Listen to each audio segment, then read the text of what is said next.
SNX Radio invites you to unravel the mysteries of the cosmos with us as we dive into UFOs, cryptids, and everything otherworldly.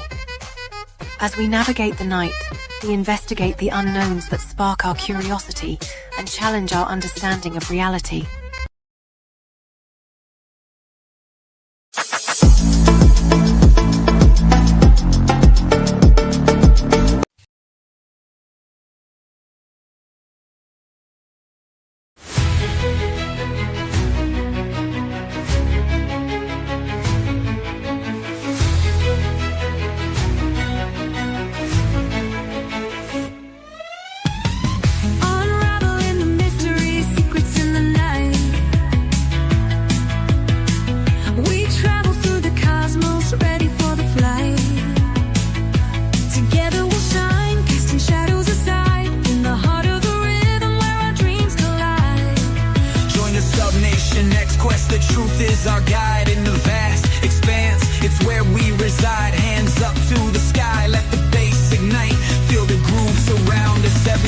Alright. From the sound of Nation X quest, the truth is our guide in the vast expanse. It's where we reside. Hands up to the sky, let the bass ignite. Feel the groove surround us.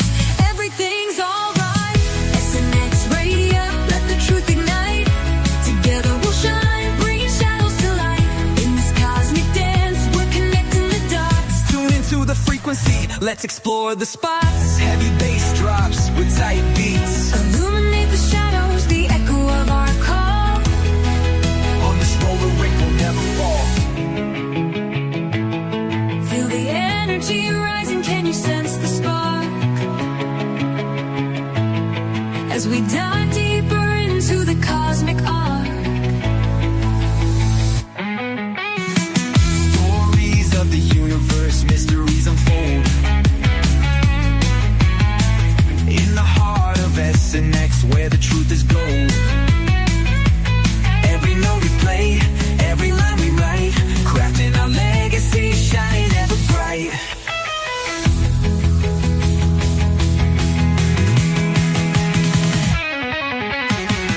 SNX Radio, let the truth ignite.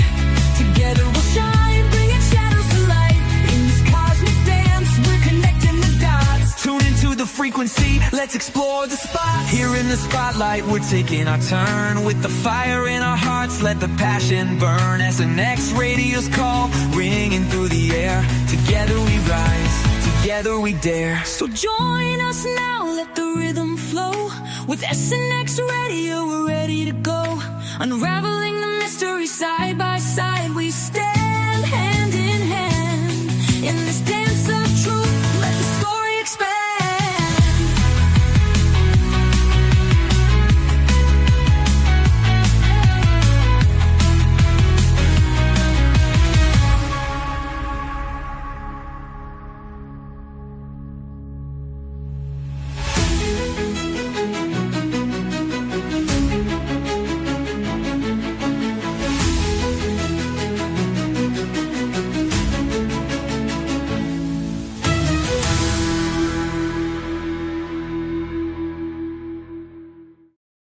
Temperature drops, the room goes still. Echoes fade in a silent thrill. SNX Radio, the feed is live. Operation Black Mirror, nowhere high.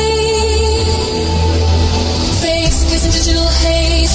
Coast on the run, eyes locked, screens ablaze. The future has begun. Restitution was a half inch shift. Something new is watching back. We've come from the moment to drift, caught on this digital track. Welcome to the watch.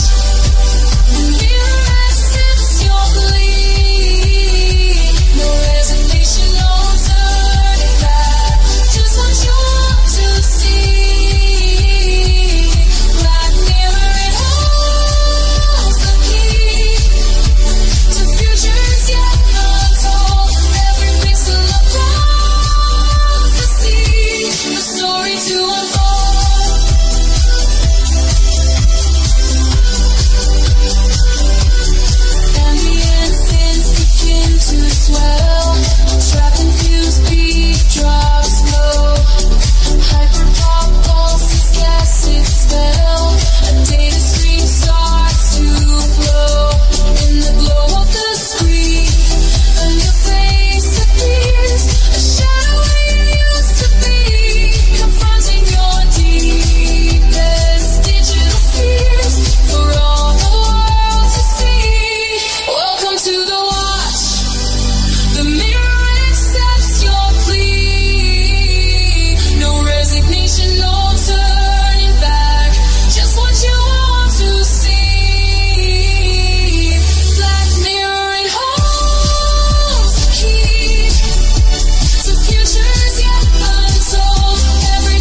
Hello, everyone, and welcome back to another episode of SNX Radio. I'm Coley.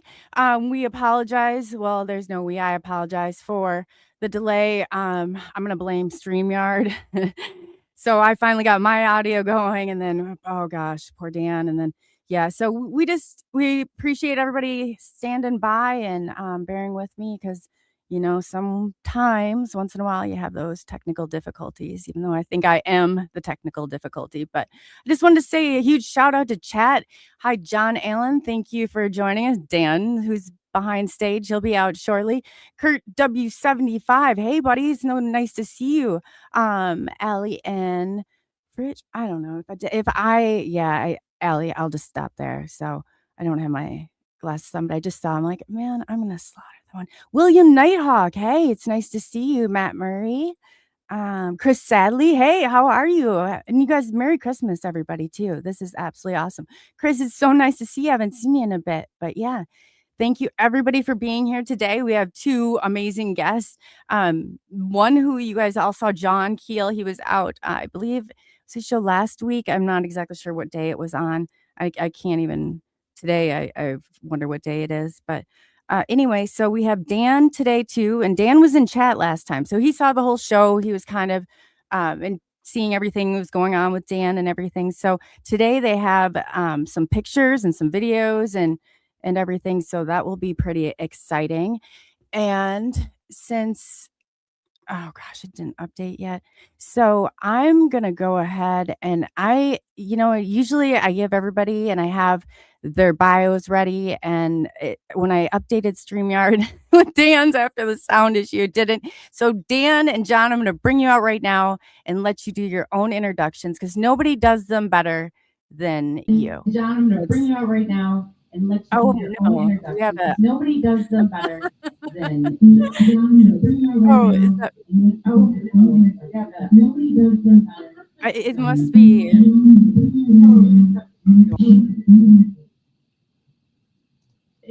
Dan, do you have two audios going? Dan, do you have two audios going?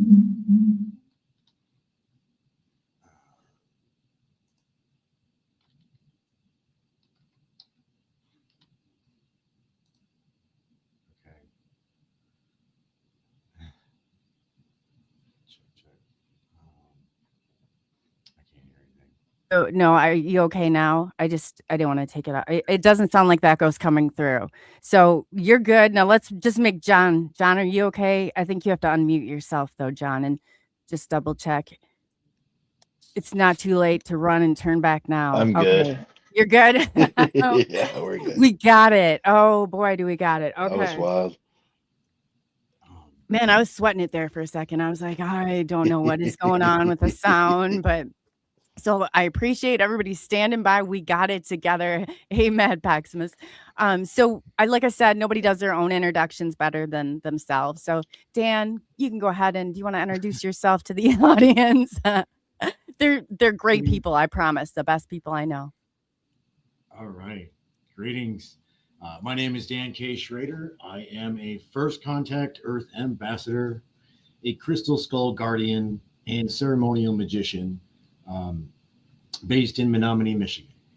My life path was shaped by an extraterrestrial encounter that I had as a teenager and a near-death experience in which I met what I would call Source.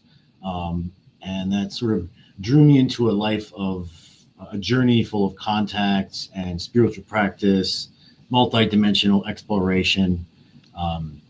I work with CE5 protocols, the human initiated contact modalities, and I'm a Western ceremonial magician, a practicing meditator and leader of meditation. And I work frequently with the Crystal Skulls, and I train and mentor others in conscious contact, cosmic counseling, and spiritual integration. I also create custom rituals and guided meditations that are tailored to individual and collective intentions. And I am the guardian of a Leon, a crystal skull, blessed by the 13 crystal skulls of Aslan. I also do. I also have a CE5 group in Menominee, Michigan, and my YouTube channel is called Dan K. Schroeder, where I post lots of UFO videos and my meditations. Wow, the crystal skull is pretty cool. What's the story behind that again? Sure, this is a Leon, and he is a crystal skull that was activated a few years ago by the 13 crystal skulls of Aslan. It's at a sacred pyramid mound site. That's great. Those are cool. It's very cool. Very cool. And then John, do you want to, I'm sure everybody remembers you, but do you want to kind of give an introduction for the people who didn't see you the last time? Yeah, sure. Thank you, Coley. Dan, that was fantastic. I remember you describing in detail the night on the mound. That is a wild story for sure. So these things fell into my lap. I wasn't actively looking for this, maybe subconsciously, but since my first encounter, I've been actively involved in human initiated contact events, i.e. CE5. I also, Dan, I don't know if you knew this, but I also do engage in ceremonial magic as well, Yeah. Western. It just really helps the grounding process. But what else? I'm just another bozo on the bus, really, man. This just fell into my lap, and I've been running with it ever since. I started a CE5 group called Broken Chains in my hometown of Burlington, Vermont, years ago when I moved back to my home state from California, and since then I've had hundreds of encounters with orbs of light and a few close encounters with seemingly physical UFOs, including what we spoke about last week, Coley, my angelic encounter. And I quite regularly will take a group of, I used to host events and take people out, but that since is fizzled away. So I go out with a selection of close friends, and that's probably 20% of the time. The other 80% of the time, I go solo, and I record what I see and post it to my YouTube channel, Broken Chains Human Initiated Contact Group. And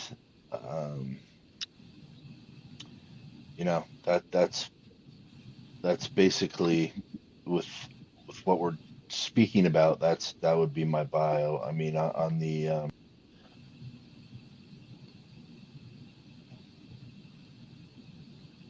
I think we lost John. So Oh, that, boy. yeah. So I wanted to ask a little bit more about the magic. He'll be back.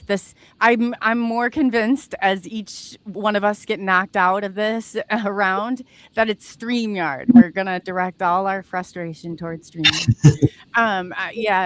This is crazy. I've never seen it. Well, no, I have seen it this bad, but it's exceptionally bad right now. So. Oh, hi, John. Welcome back. I said it's now got you. You got sucked into the void with StreamYard. Oh, hopefully he's muted. So, yes. Can you kind of go into a little bit about the magic? So you said that it really keeps you grounded. I know when I started my experiences, like they were really heavy and going through all that. I'm just kind of wondering what kind of magic or what, I guess, kind of is the ritual part of that. I've not really heard that before. Uh-oh. No, Dan's froze. I think you can hear me, but I can't hear you. I'm not sure. You can't hear me? Oh my gosh. What is going on? Me? I can hear you now, Dan. You're back. John, you can't hear? No. John, Coley, I'm so sorry. Should I just, No, I'm going to log out and log back in. Can you pull me right Okay. back in? Sorry, Sure. guys. No, don't worry about it. It's okay. Oh, Dan, and you can hear me okay? I can hear you, Coley. How about you? Good with me? I'm good so far. Yeah, so we're hanging in here yet. So we'll get John back, but yeah, here he's back. I don't know what this is crazy. This is crazy. I don't feel Sorry so about bad that. though. No, it's not your fault. It's not your fault. This is crazy. I've never seen it this bad before. But I was just asking you guys about the magic portion of it. I'm not exactly sure how I worded it now, but can you go a little bit into more detail about that? I've not heard, especially for grounding or what kind of magic I guess that you guys practice. Sounds Sure, cool. sure. Dan, you can go first, buddy. Okay, cool.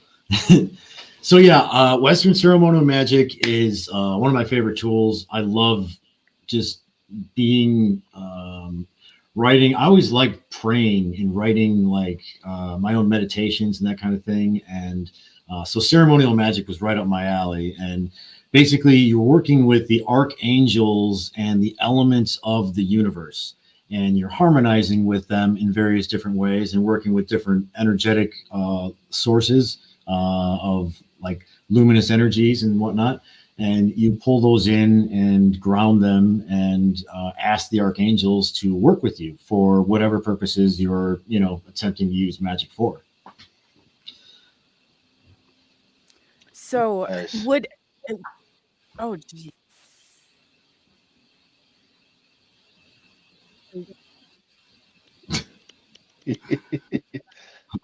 I hope not. Oh, this is really crazy. I can hear This you. is really I can crazy. hear you.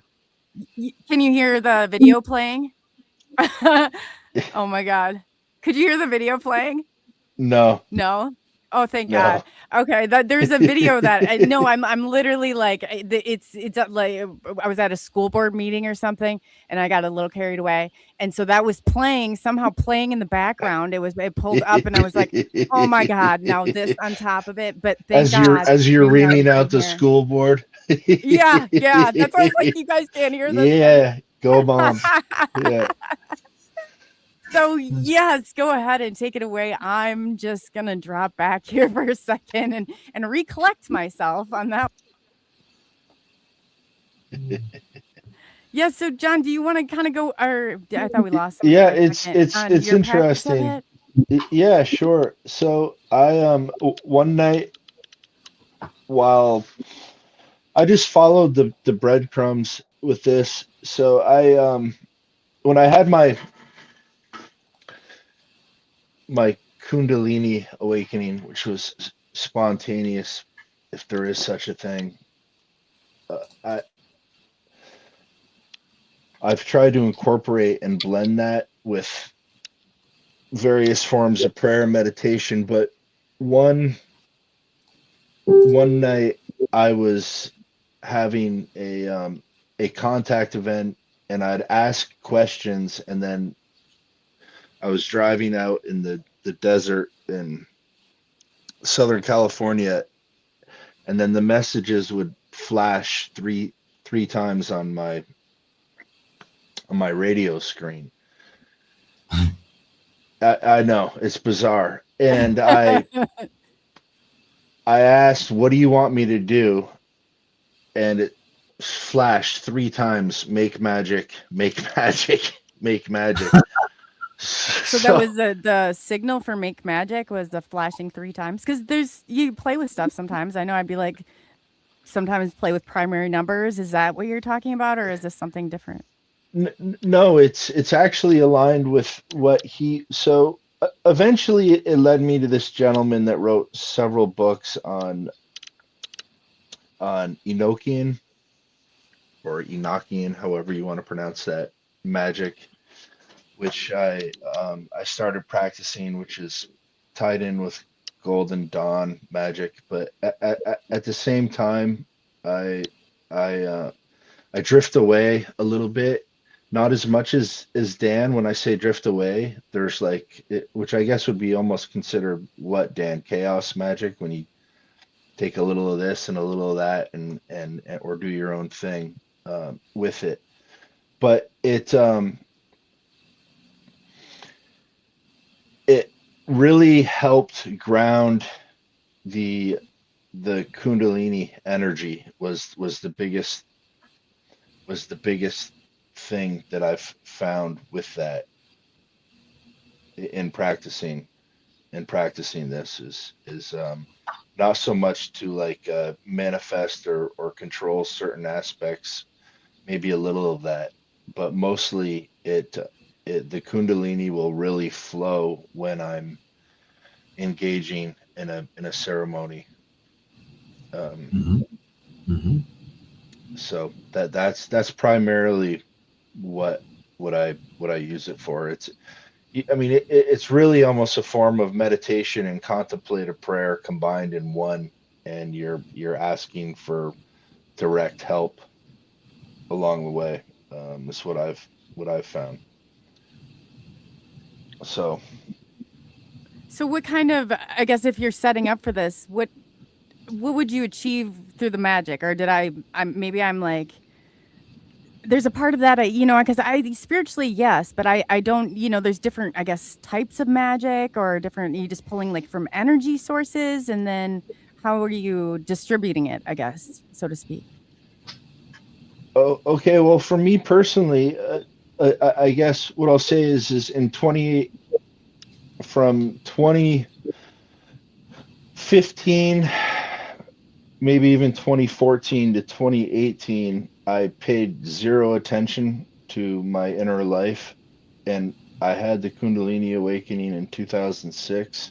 Up until that time, I was working with the energy, and when I say that, it's really powerful.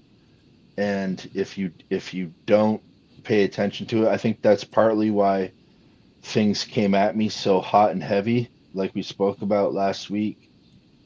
It culminated, essentially, it was too much for me to handle, and it all came out at once. So in practicing magic for me, it's a way to work with that energy that's going through my chakra system. It's a direct way to keep it at a healthy level where it's not being lightning bolted through one chakra or the other, and I'm able to stay grounded with that, and also with working directly with angel magic and the elements as well. With angel magic, certainly there's a protection component to that as well, but that's primarily what I was after was and in all honesty, there was mantras that I was saying in the past that do the same thing in a similar way, such as I'm not even Catholic, but I learned how to say the rosary, right? And that is when I had my Kundalini awakening, when I was saying the rosary. So I've heard that before with the rosary, with Mera. Have you really? Yeah, my friend Paul Shishi, he's a lifelong experiencer. He lives in Canada, and he always talks. He actually, I'll have to send you on the picture. In the sky, you could see it's just like a beaded rosary. It's crazy. I'll have to show it to you. But wow, he's talked about it also. Yeah, and I think that ties in with the divine feminine, aspect of everything. But that is that is why I continue, or that's why I started. Not only was I trying to follow these, there was other things that were shared with me that were on the screen, but following the breadcrumbs, and primarily though, that's what I'm after, is to stay grounded, have my feet on planet Earth and my head in the clouds, right? It's hard to do, isn't it, through all this? I know when the activity was really heightened for me, it was like, it is so exciting and so much is happening and so much chaos all at the same time. It is hard to stay grounded through all of it. How about you, Dan? What's your experience been like with it? Is that kind of what you use too to distribute that? Sounds like the energy is kind of the distribution is going through the chakras more evenly. Am I understanding this yet correctly? Yeah, I would say that's accurate, totally. And I definitely agree with those statements by John for sure. And they're a lot of what he said about why he does magic, or at least started doing it anyway, is similar to myself. I did start doing it more for protection and clearing of blockages and stagnant energies, and just trying to move my life forward on my path of destiny, sort of a thing. Through asking the archangels to assist me in, locating and freeing those blockages and clearing and whatnot. And but it really can be used for many, many things. And once I began using, and it started off in part as like a tool for me to feel more comfortable making the contact that I was making. I was having lots of pretty spectacular contact with different extraterrestrial and what I call hybrid UFOs and stuff like that. And so for me, at the time when it was new, I was, I had been told all kinds of scary things by people that said you needed all these protections and this kind of stuff, So for me, magic was a tool for that initially, but then once I started using, I really started resonating with it and enjoying it, and I started realizing that it actually worked. And because you can ask it for things, you can banish things from your life, or you can invoke things and call them forward for yourself, and you can also make connections to different extraterrestrial beings or civilizations or stuff like that. So. That's awesome. Yeah, because you hear magic and my mind automatically runs to Harry Potter, but it's, there's so many different types of it. Somebody, they kind of said in the questions or in the comments, kind of like the magic is all around us, high magic. And then there's magic spelled with a K and a G. I don't know if you guys have gotten into that whole part of it yet either, but. Yeah, typically ceremonial type magic is differentiated from traditional show stage magic by adding the K after, at the end of it. So typically what we would be calling magic would be the magic with a K. Okay. I did see a comment about Damien Eccles in there. He was one of the primary mentors that I utilized from his books and others, but Damien Brand and Gallery of Magic and whatnot. So saw somebody commenting about that. So just wanted to shout out Damien Eccles. And also with regard to the black magic thing that someone asked about, like, yes, that is absolutely something that people can do. But I would obviously caution against it. I've never done anything like that, and I wouldn't advise anybody. I don't train people and stuff like that. I advise against that, of course, because one of the primary reasons is what you do to others, you do to yourself. So whatever you're trying to, do to anybody else, you're going to have an equal sort of reaction within yourself, within your life in some way, shape, or form that, so you would never want to harm or hurt anyone or anything else whatsoever. Doesn't it come back tenfold? That's what I was in that right there stops me in my tracks when I think of that. Like, I think tenfold. Yeah, here we go again. No, thank you. Yeah, so don't bring it to the school board, Coley. No. Oh my god. Oh my god, I'm a guide. I thought that was playing live, and I thought, I'm just like, if this is really happening, I'm gonna cry. No. Yeah. Oh. No one's saying anything right away, and I was like, oh god, how much do I? It's like, make this stop. But yes, sorry about Too funny. Good. Oh boy, if I don't get myself into this is the problem, Dan. It always comes back.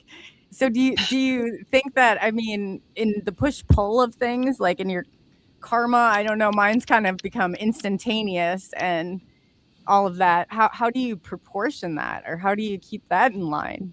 That in itself could be a challenge.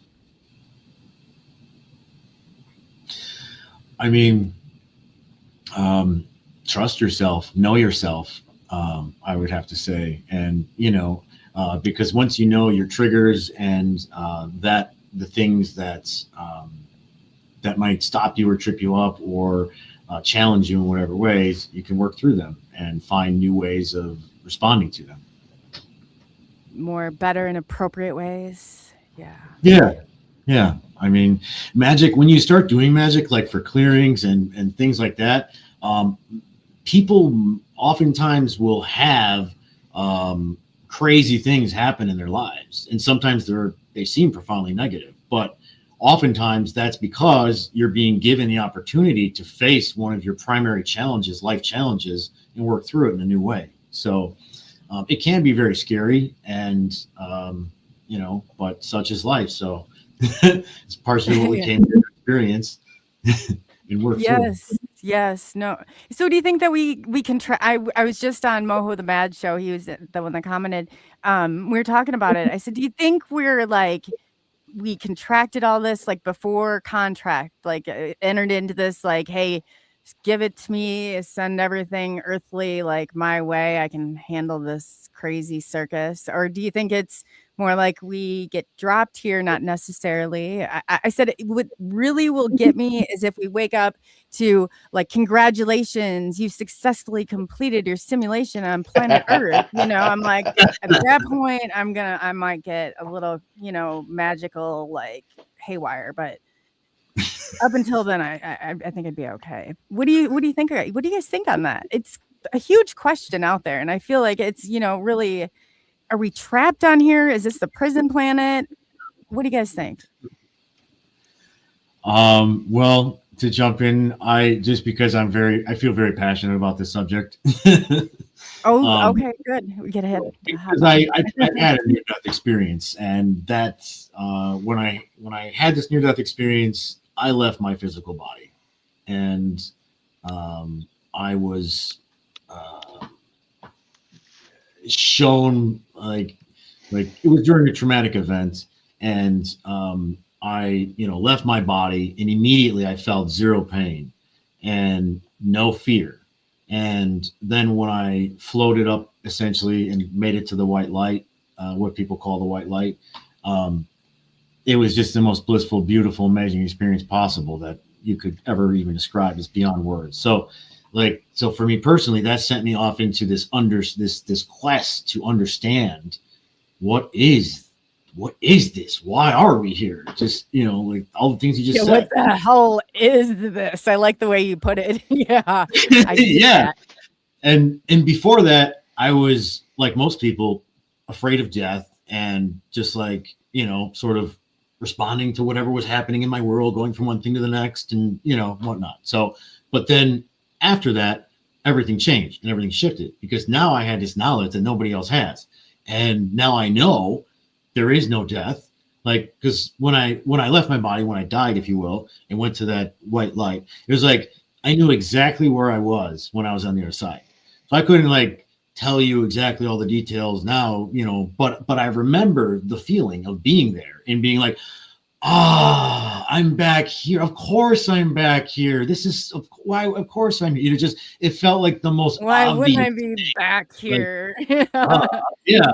Like, so there was this memory, this knowingness of course I'm going back here. This is my home, basically, right? So there's like this knowingness of home, this knowingness, this feeling of whatever you want to call it, God or source, or, just pure love, bliss, pure, beyond whatever you can describe.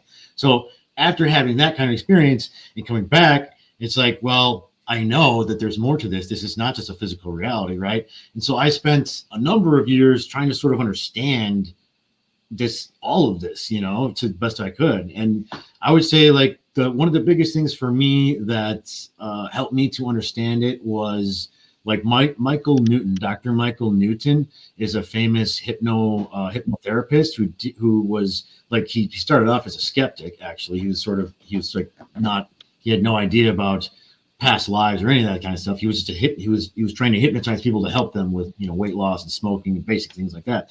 But he ended up finding, through asking very simple questions, that all of the people that he hypnotized, once they get to a certain state, would tell him about their life path, why they were here, what they did in their past lives, and every single person had this long, extended, and very like personalized life path for them.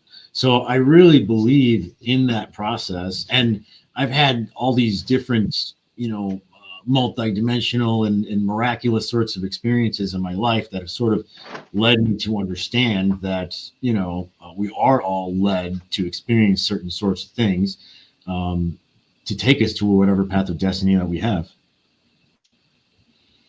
Yes, that's hard to digest. That is hard to Taken digest. from the man that's been to the other side. You were clinically dead, weren't you? Oh, wow. I mean, I don't know what the status was, but, as far as like, if they had, any time or anything that I was out or anything, but like when it happened though, like my body was actually conscious in a way from what I could see. Like I had actually been, this was in 2006, I was 24 years old and I had been stabbed with a knife near my heart. And so it was very, scary, traumatic sort of a thing. And when they got me into the hospital, I was like in and out of consciousness the whole time between after being stabbed and then getting into the hospital. And so once I got into the hospital, they're like, messing with this wound and it was really, I don't want to get too far into it because it's really traumatic, but basically it was really uncomfortable to say the least. Okay. And I remember though, like they're doing these really uncomfortable things and they're telling me like, you just have to listen to us and comply. And if you want to live, you have to, swallow this tube or do whatever they're trying to tell you to do. So I'm just trying to like do what they're trying to tell me to do, but it's like the most horrible sort of nightmarish thing you can kind of imagine. And so in this process, I just like in the snap of your fingers, I just and popped out of my body completely. And all of a sudden I'm looking down on my body and I can see my body. It looked like it's awake actually at that point because it's screaming in pain. So, but I couldn't feel anything. I didn't care at all. I did not care whatsoever. It was the most relieving feeling I can possibly describe to not be in this body. You got out. You got free. Yeah, good for you, Dan. And like, well, yeah, that had to have been quite the vacation. I mean, really. Yeah, you're probably like, I got sucked back here again. Yeah. And then when you said it like that, at first I was like, wow, that would be crazy not to know if you. And then I'm like, man, you made it out. You got to feel that. That's good for you. Yeah. So I mean, it's been completely different ever since then because now I know it isn't. We're not just these physical meat suits or whatever you want to call it. It's not all just chance. It's none of this is. So even that whole experience, that was something that I wrote into my, contract, basically, to help get me onto the path of destiny, you could say. It gave me that multi-dimensional experience. We set barriers up like, okay, so if I know by, let's say the 30, because we have to use time down here to marker stuff, like 30-year marker, that if I'm not on this path, I'm going to throw disaster my way. That's going to shift me back on. Is that kind of what? It can be. It's, it doesn't have to be that way, obviously, but it can be that way. 100%. Yeah. I think my path could have been different maybe if I had taken different choices earlier on, maybe, maybe I wouldn't have had to go through that if I would have been more spiritually inclined initially. I think it was in part to make me more connected to spirit. Or did you have to go through it to get, because there's any which way you look at this, it's like with all the experiencers that I've, communicated with, talked to, and myself, there's only one way through this, and it's through trauma. And it's like, so you had yours, I drove with a dead man when I was like 7 years old or 8 years old. My audience has heard all about it. But it's, so it kind of like that slowdown of that time dilation and all that stuff. I experienced it. I didn't freak out. I thought we were already dead. Like, it's just that weird. So I think when you go there like that, or you go and like your experience, John, I don't know, did you have anything like that was real? I feel like the only way through this is trauma. Whatever which way you look at it, it is traumatic. Yeah, no, for sure. Geez, Dan and I are going to sound like a couple thugs. This is not, he was stabbed. Right. I was almost shot. Right. But so anyway. I wrote to the dead man. I mean, I was like, how much weirder can we be? That's okay, though. That's why we're here. I feel like this is a part of this journey for whatever reason. Let's make sense out of it. For sure. No, I'm of like two camps, I suppose, when we're talking about this and I'm open to both of them. So I think that part of me wants to believe in the many worlds theory, where like every time you make a left or a right, you in one reality you made that left, and the other you made a right, and the world splits, right? And it continues on through your life to where you're living, infinite lives simultaneously. I could go on and on with this. Part of me wants to. Have you heard of the I want to say quantum suicide, but it's quantum immortality. So essentially, that every time you should have died, you did in one reality, which I guess is the same thing of like you taking the left and the right, the whole Schrodinger's cat deal. So you did die in one reality, but in another you didn't. So every time I should have died, which was a handful, it felt like to me the window got opened more and more and more. I never was clinically laid out on a in a hospital setting fighting for my earthly body like Dan was, but there was The hell were you doing, Dan? I'm joking. there was a bunch of car accidents, and there was a two times when I should have been shot, and so it makes you think that I was shot in one reality, but I wasn't in the other, especially when simultaneously you have all these, especially after that event, and that's when things really opened up for me. So maybe it was the trauma that opened up the That's what I wonder. the aperture, but I could go so many different ways of this. Yeah, maybe there is maybe we did sign contracts, and I keep on thinking of have you ever heard of the song Escape from Prison Planet by the band Clutch? You got to listen No, to but it if it you sounds haven't. very appropriate. Yeah. Oh gosh. But yeah, I could go a dozen different ways with this one. Do you think that so going to the white if I've done this and I've trapped people here again, I'm like really sorry. But because you hear like as a medium go to the white light, and I was like, man, I'm probably spitting people out left and right here when I would go do like haunted, go through walking through houses as a medium. Do you think that like we have to navigate? There's like a code we got to crack to get off of here, or what do you think this is all about?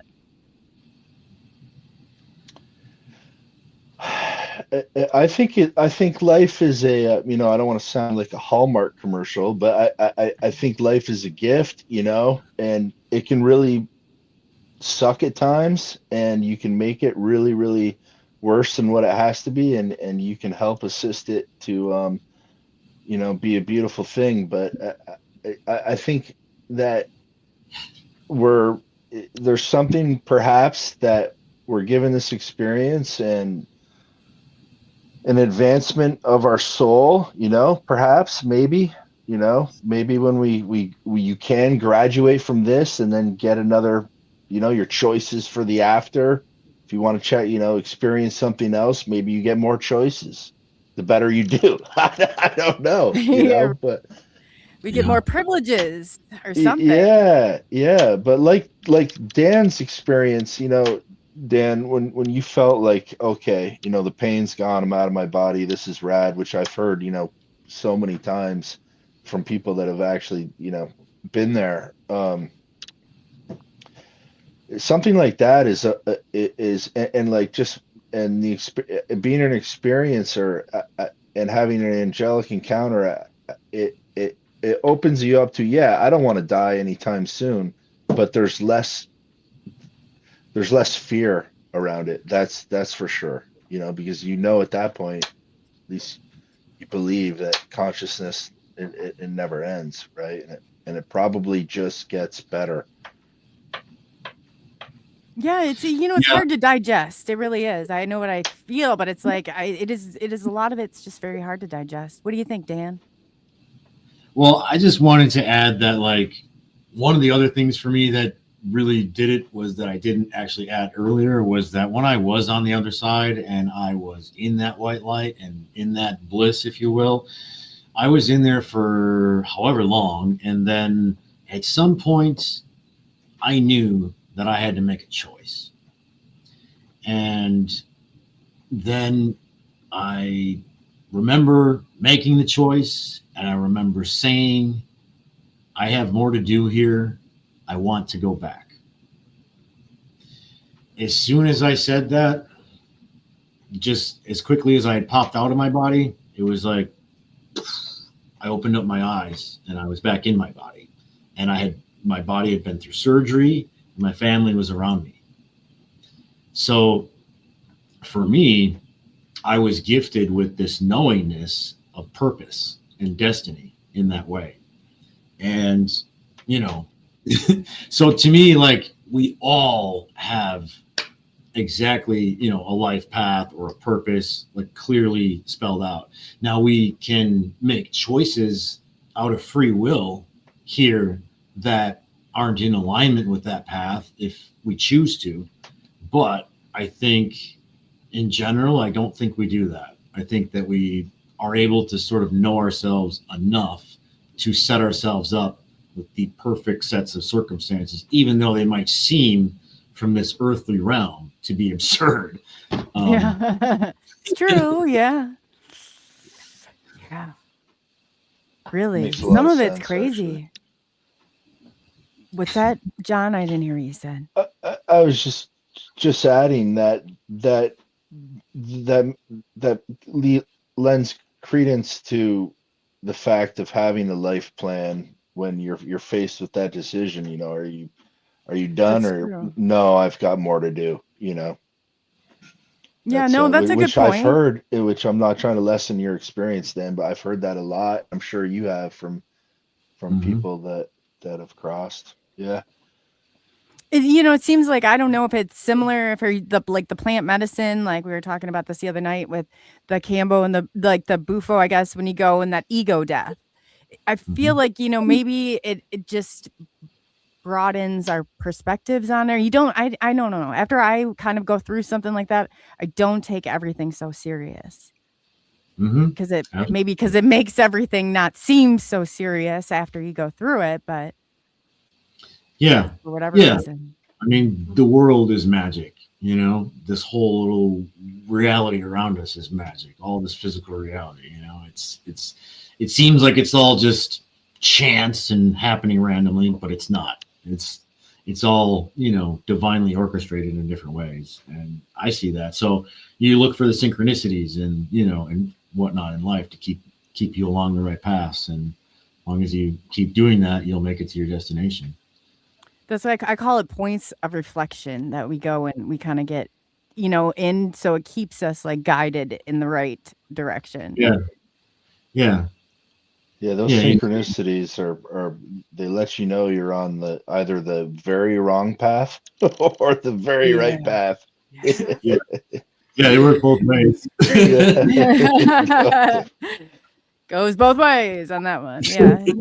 It really, though, you're right. And I think sometimes, and it's like, you need to make a change. You feel it. It's like, I know there's things like, you sit there and I'm like, God, there's things I need to change. But then I might not make them for myself. And then all of a sudden, like, I'm just getting whacked with that change. And I'm like, see, if I had done it for myself, it wouldn't have been as bad as like taking the, like knowing maybe that you're supposed to do something and not doing it. And then just, it's going to happen. You just got to make those choices, I guess, for yourself. So they're not ripped out of your world and dumped into another one. One day it's like, things change so quickly too. It within a minute, things change. It's crazy to hold on to all that. So that's where you guys bring the magic in, right? Keep that all grounded. So you're not screaming at people at school board meetings or anything. Put a curse on you. Yeah. No, that absolutely. makes a lot of sense. So from both of you, I know that you had said too, when did you encounter ET? Like, I know, John, I'm trying to remember, it was after your awakening, because then I remember you went through the awakening, right? When you were somewhere else, and then you kind of came into ET, or was it simultaneously? I know when I did, everything changed. Everything changed from the moment I ran in that first craft, and there was no more deniability. I didn't know or care from like every point up until that point, even if they were real, I didn't even care one way or another. And then once I hit that, I was like, it changed everything. Huh. Did you guys find the experience, or I guess how some people are child experiencers? I was not. Paranormal, yes, but not any of this. No. Yeah, I wasn't paranormal. I a little bit, when I was a child, but nothing major. And it was this just was like I've heard it being called a shamanic bitch slap to the face. Whoa, woke up. But once you go ahead, Dan. Yeah. So let's see. I'm sorry, what was the question? We were talking about when Coley said when it completely changed her world perspective when she encountered her first UFO experience. Yeah, she was asking us about it. Thank you. Okay, so for Dan, me, I do it all the time. Don't worry. All the time. You're good. I was like listening to John's story and I got lost like thinking about it for a second. I was like, wait a minute. I do the same thing. No need to even explain. I feel you right there. So yeah, like I've always been interested in aliens and all kinds of whatever the weird stuff was, like the abominable snowman and Loch Ness monster and all that kind of stuff. When I was a little kid, I was interested in that kind of stuff. I'd go to the library and read about that stuff and UFOs and aliens or whatever. And I was really into aliens though, and pyramids and like ancient history and like how did all of this, stuff happen? How do we get here? And, so I was always really interested in all that kind of thing. They used to call me Alien Dan when I was in high school and middle school. And stuff. Oh, cool. You made so it's sort of always been a thing. And then I had this abduction experience, you could call it, but it's more like a family reunion. I like to refer to it. So when I was 16, I believe, it was in like 1999. So yeah, and then at that point, like the Alien Dan thing was was super solid and set in stone, and then it was like forevermore for me. So that was the biggest catalyst for me, and I always knew that like they were connected to me and that they were my family because of that experience. So when did you say, what year was that? Was high school you were in 90s, or you're born in the 90s? It was in 99. I was born in 82. Okay, so you're right around my age. You might be just a couple years younger. But I was trying to think, because reasonably, I'm like, I remember my grandma running into a UFO. I remember I was very scared of skylights when I was a kid because of, now that you said that, because I was thinking, man, I didn't care one way or another, but that really wasn't true. I had a fear of them when I was younger, of like, my parents built this house and put these skylights in, and I thought that UFO or ET was coming in. Now I'm like thinking, man, that kind of struck me when I was looking back on that. Like, maybe there was more to it and I just didn't realize it. You would think with the skylights, yeah. Yeah, that was it. Just I would have swore up and down until Dan just said that. It kind of like triggered that memory. Yeah, that's funny. That's cool. I saw like one UFO when I was a kid. It was purple. It was bright purple light. I was laying on a trampoline looking up at the sky, I remember, and I didn't really even, I was like interested in aliens at that point, like I always was, but like I didn't really think that much of like that I would ever see something like that. And I was like, it scared me at that age, I was like, I don't know, probably 9 or 10. So, but it did frighten me a little bit, but I was like, I also thought it was really cool. And, I just was afraid of being alone, I think. Well, yeah, I mean, that's the thing. You come into this world alone, you leave this world alone, but you don't always have to be alone. That's the journey, the path. I was always told the path of truth is one walked alone, and I was like, man, well, like how bad could this be? But it is. It's isolating, but yet then we get to connect like this too. I wanted to say, I know you guys have pictures and videos, and John, I'm whenever you'd like me to start rolling yours, just let me know. Yeah, if you don't, if that would be awesome, because I think I told you guys this earlier, but I got to dive out in 30 minutes. I have to drive to I've got to make this meeting at 6:30 Eastern. Oh, okay. Eastern time. Well, why don't I get your video rolling, and that way you can, I mean, and you'll have the pro next. Yeah, you'll love his presentations. My gosh, they're phenomenal. They truly are. Yeah, Thank you. No, they really are, man. You do a terrific job of that. That's awesome. He said that the last time. I remember that. So I'm gonna go ahead and I'm gonna pull this up. And John, just tell me where I need to if I need to fast forward or whatever. I guess that's even a thing. But I'll start to play it. Yeah. Is this the? Okay, so this, I think you're starting off with. You'll see an orb start to flash. I see. Yeah, I saw two of them pop. Well, it's going to be around the center of the screen. I don't know if you can a little lower this. If you could drop that. Okay. Yeah, there you go. So if I move, just like that. Okay. Yep. Did you see it? It was right there. So it's center low. Now I'm going to pan in on it, and this is a fairly typical encounter, but this lasted for about 25 minutes. This particular night. Did you see it? It just went off again. Well, then you got one trailing down here too. It looks like they got I don't know if the blue one, it looks like there's two there. I don't know if those are stationary or stars, but I see the one flashing, and then I see the one creeping down next to that bright one too. I guess there's a few of them. Yeah. So, and primarily it's right in the center. It just went off again. The center of the screen.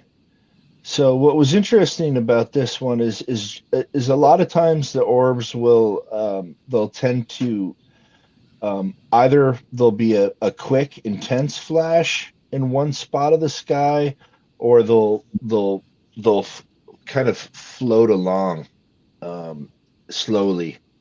And this has happened a few times where it just stays in place, which I call it an orb. It could easily be a craft as well, but the problem is you're not going to pick up anything with a night vision monocular or any kind of device. It's about cloud level, I believe, but it's like it's there and then it's not there. There it goes again. So this is about every 10 seconds. That was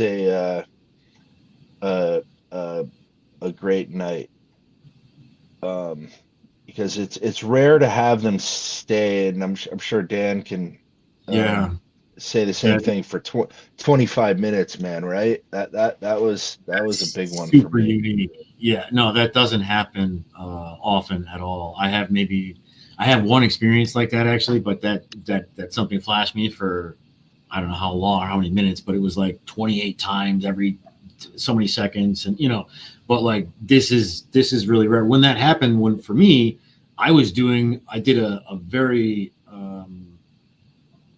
world changing magical ritual for the winter solstice. Was this when the skull was energized?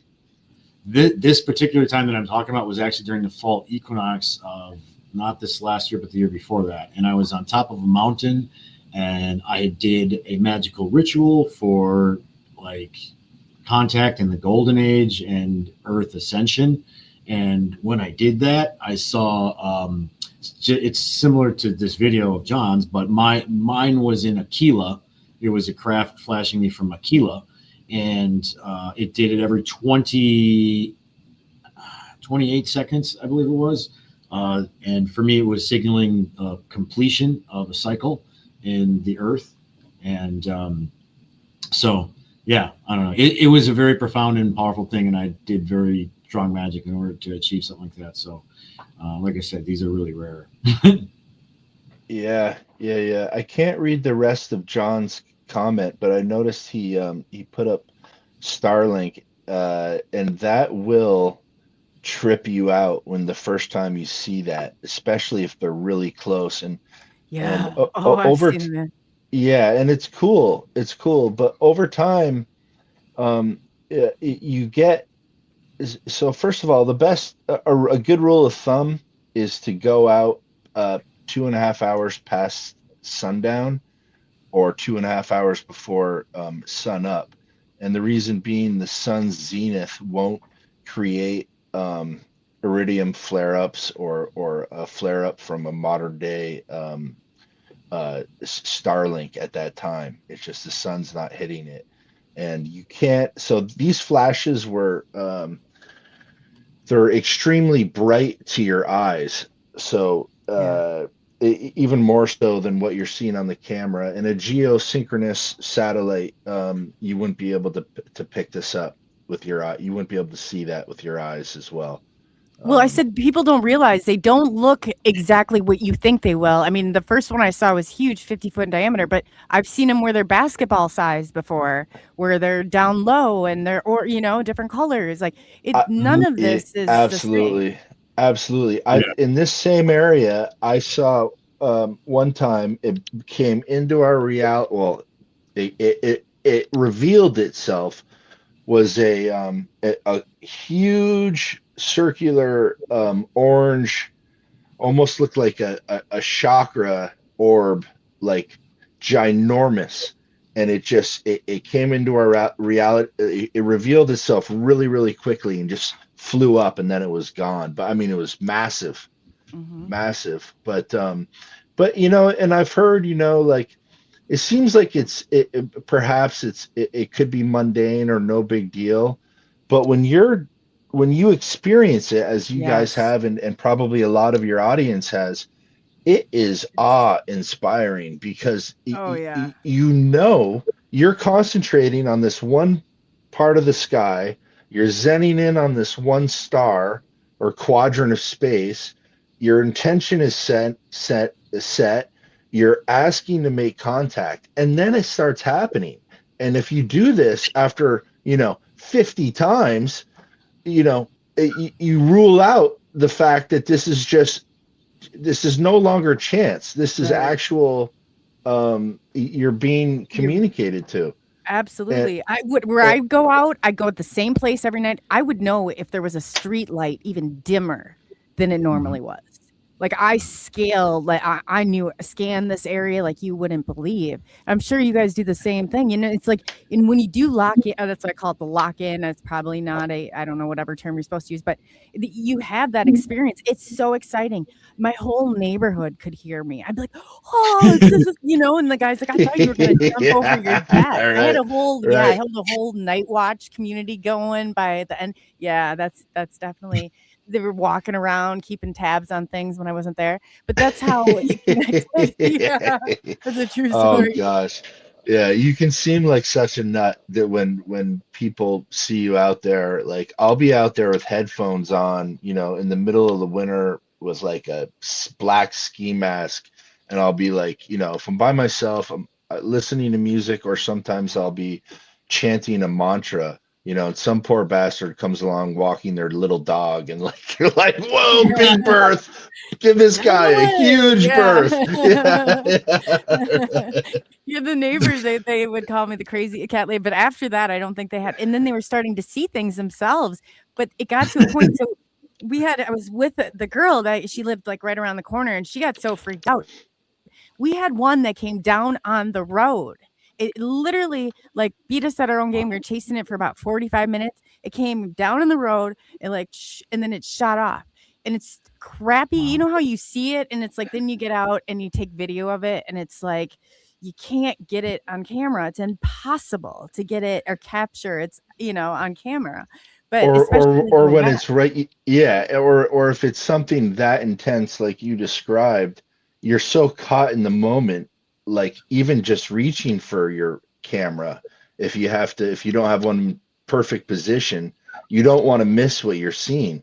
I've been whistled. I have the video of it. You can see it blinking, but it doesn't. And then I have the picture of it, and you can see that it's a triangle and the yellow center. And I'll even pull it up and show you guys. But yeah, it was analyzed. And when they analyzed it, they were able to see that this thing that just looks like a flashing light when it's going through a dirty windshield. And, back in 2018 would have been when it was taken off of camera. So it's like the technology is not there.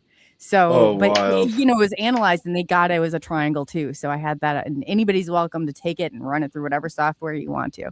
I do not care. Wow, that's rare to be able to. I mean, today I'd like to think I would dive for the camera, but I think it's in the beginning there was no. First of all, I was off of like a throwaway phone is all I had. Back in the day when it first started happening, and you can't see anything. Yeah. But it's tough. It's so I don't want to say debilitating, but you're just so full of awe and wonder and gratitude, that it's tough to do that. In the beginning, I'll be honest, I didn't know what the hell was going on. So this is when I asked for communication, and they start immediately. My phone starts snapping all these shots of ET and cycling like crop circles and oh wow. Yeah, as soon as I asked, well, boom, right? That's crazy. Yeah, that seems about right. That's right there. Yeah, so and if you slow it down, which you can't, but they have like They Live came up on it from the movie, right? Oh, I saw Dan who on there too, what's his name, Mandel, or he flashed on there a few Dan times. Willis. Yeah. And they crop circles, but they'll mix and match. When I slow the video down, they blend everything, so they'll have like 3 pictures blended together, and somewhere. And this one, like right here, right? This is what they end on. They don't show you the face, but one guy's got a mask on and one guy doesn't, because I was kind of like, reveal yourselves. Who the hell are you? Right? Uncloak, so right? It was kind of like, you asked for our masks to be off. Well, here you go.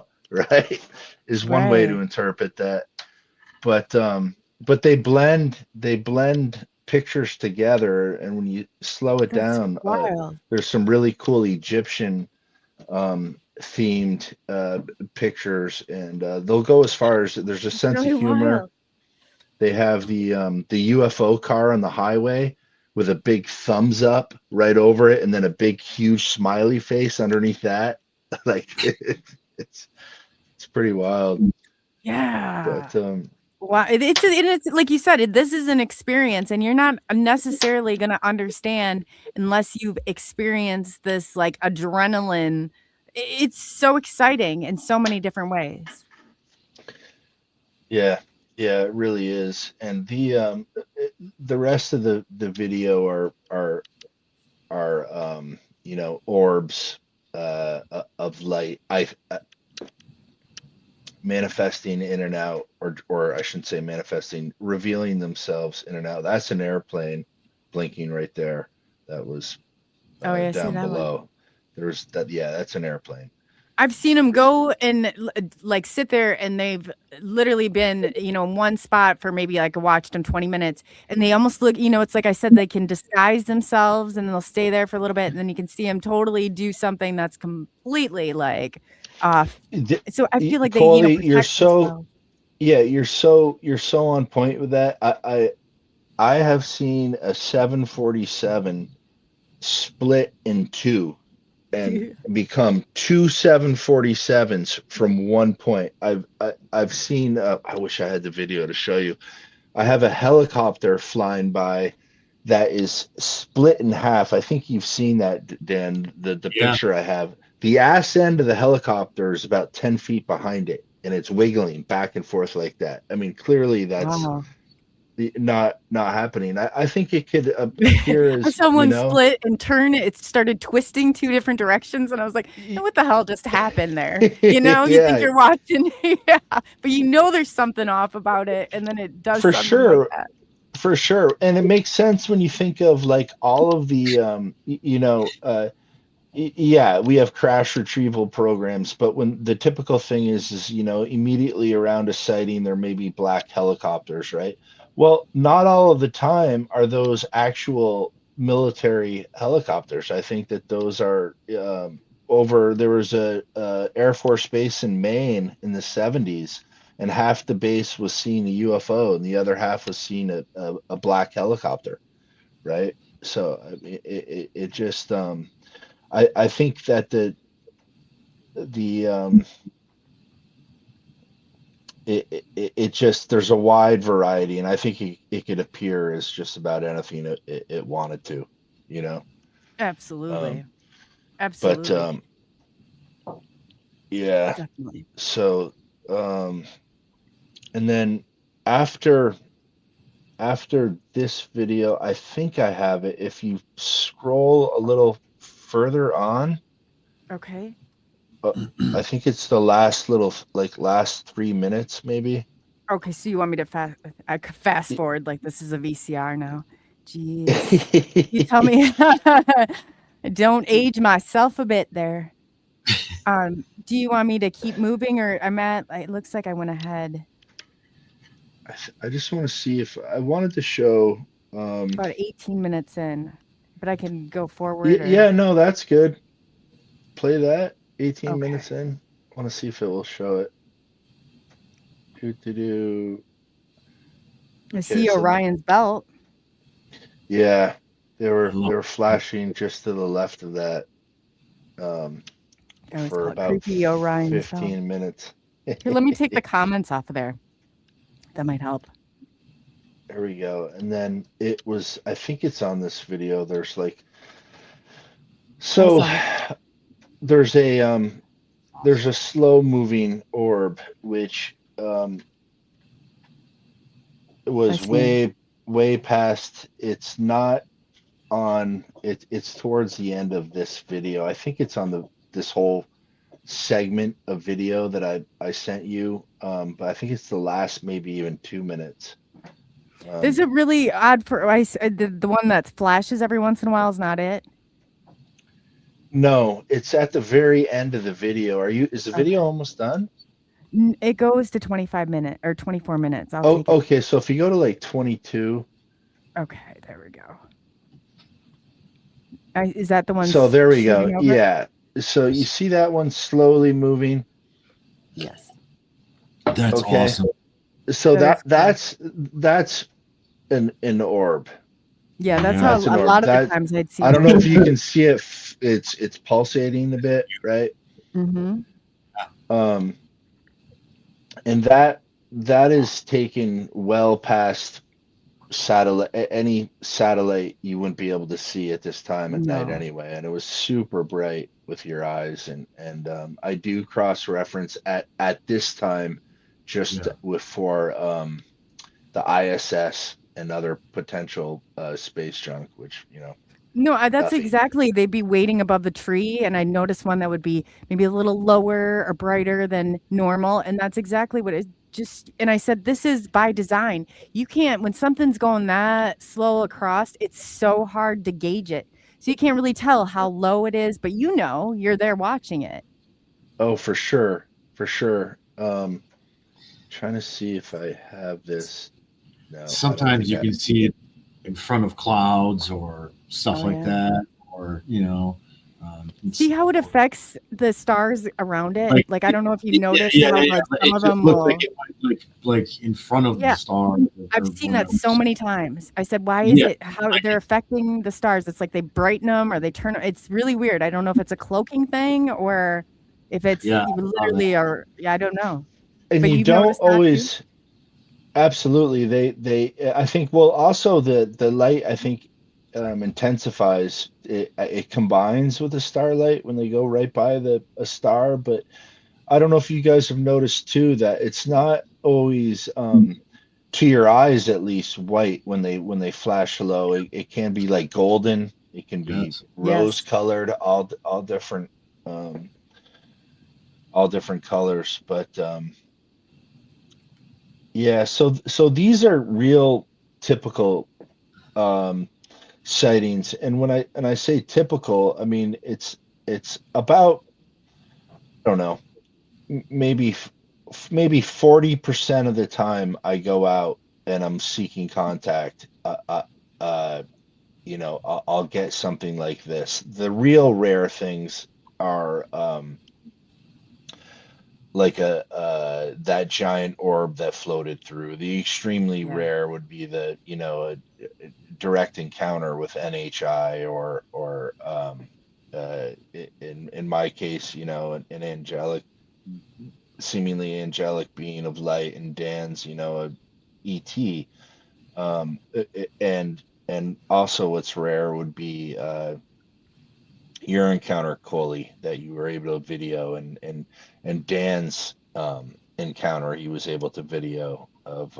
There's many screenshots, I think, of one of those that I'm aware of on the back of his panel there. So I've never been able to I've never been able to record, like, say, a structured craft that was low. Um, like, say, I think we spoke about this last week, Coley, when the black triangle and the boomerang with the little starlights all over its wings. Yes. I wasn't able I wasn't able to record that. I was up. This was in 4 years ago, but before I had this set up, and I had a phone literally on a tripod, and I just wasn't able Oh, to get it. you Yeah. should have seen I had all sorts of contraptions too, though. You're just trying so hard to make contact. I even had like a mirror. I'm like, I was bound and determined. I had tactical lights I started investing in. So I had one that even was like a spotlight, and it brought down the black helicopters. Whenever I put this thing on, whatever strobe thing was on, it Oh, come right down, wild. and I was like, what? We tested it like 6-7 times, and I was like, oh boy, this is getting interesting now. But Oh, it how is you. cool. You know what you Yeah, guys should there's try, so much to it. if you haven't tried this, and I'm going to do it again, because if you get a night vision recorder, uh, or one of the older, like, Panasonic camcorders, I found, if you set that up and have that filming where you're sitting, oftentimes I found you'll record as you're sky watching, making contact, and your other recording Oh device wow. is aimed up. You'll find that there's an orb directly over your head spinning in that camera. There'll be activity directly over you that you're unaware of. Wow. But that's a good way to catch that as well. Yeah, you can get all kinds of weird. You can get the black smoke around you, the scintillating light in your peripheral vision on your left and your right. But it's wild. But that's enough for me. It is wild. I just wanted to show you something real quick. I had it pulled up, but I'm going to send you that video. I'll find that video, and you have to see what you think of it. But it really is. I said some of the stuff I've seen so much. Like, I came out one time and there were so many orbs, but a lot of times I learned not to even go for my camera, because it's like, as soon as you did, then it would either like short out I don't know, if you'd lose the power. It's always something. If they didn't want to be recorded, you weren't going to get them. That's for sure. No. I wonder. Yeah, so I'm going to pull this up really quick. I always go sort of ahead, give them Kurt. disclosure that I'm recording my video. I really love it if you could show up on my camera, and if you do, I'll share that with humanity and show them that peaceful contact is being made in this way. And Look at you, you're negotiating. Good for you. Yeah, no, that's good. I mean, I didn't think about it that diplomatically. You know, it's like I just wanted to. Yeah. There's one. I mean, I say that and for myself, you know, I'm like, hey, I'm going to share this with humanity, and I want to connect with you further myself, and you know, that gives me a tool because you can go back with that and look at it as many times as you want later. Then, and it's, I mean, I've got so many different encounters that I've recorded that I can just think of, and I can connect with those civilizations now. So it's, you know, the video. That's wild. You know, thank God for the technology that we have. It's, you know, it's come a long way. Oh, yes, it has. I was going to say this came off of a jet stream. I don't know, like it just all of a sudden, like you think you're looking at something normal. We were talking about that before. Then it's like this pancake thing flying through the air. And I was like, man, this is crazy. It says so much crazy. There's one I've seen one like that where you can see there was a center and then like a peripheral outer perimeter to it. Yes. And then here too, you're right. There's so many different ones. And I feel like, so the one that came down on the road, this is a picture of it that I got. I don't know if you can see it to the side that it's a triangle, but let me see if I can kind of like go into it. But it's right. Oh yeah. The yellow center. If you look right above the telephone poles, you'll see, and it's like this triangle with this yellow center. Oh, wild. Mm-hmm. Wow. That's the one that came down, and you can hear me. I'm like, this thing is coming, you know, because my friend, I'm like, this is crazy. What is going on here? It's like literally coming down on the street. Picture. Yeah, this is one of my favorite ones. And this was flipping through. It was that, and then it shifted. This is the same one also right there. And it just was like changing nonstop. Let's see, where else is he? Like it almost looked like a flying. This is also it right there. Wow. And it seemed more biological. Yeah. That's an amazing shot. That does appear alive. Yeah. Yes. It moved like it was alive. And you can see it. It's not very far. Here's I don't know if you see the street light. There's street lights, but that's it right above it. It's not that high. Yeah, that's low altitude. That's right, you know, skyline. That's, you know. Oh yeah. And you'd get them like this is also this. I always like this one too. If you look at it, almost looked like it had spikes. It's the same thing. That's the same guy right there. That was the same night? Yep. These are all taken. Wow. This is the same guy right here. And it almost like it appears in all these different ways, you know, in all these different frames. That's another thing that is very indicative of this phenomenon for sure. Yes. Cool. Those are super cool. Yeah. And then I'm really, man, I had names for them, especially like the night creeper and all this stuff. And then this is where it gets weird. These are some of the markings that I turned up with. And then I drew that picture like 6 months before, and then it ended up on my leg. So that's where it takes its, yeah. Oh boy. Yes. And that's where that's where the strangeness all comes in. So I know, Dan, you have to get, or not Dan, John, you have to get going. And I thank you for looking at those too. And I wanted to, he just left. Did he go? Oh. We're going to say goodbye to you, John. Where did you go? He's gone. Maybe StreamYard took him. Well, John, here he is. Sorry, guys. I was like, you got out of here quick. No, I didn't need to do that. It's all about me. Leave right now, John. Shit, I'm sorry. No, that's okay. I was like, he was off. Maybe like you looked at the time and you just had to go. But no, I just wanted to thank you for taking a look at those. And I know you have to get going.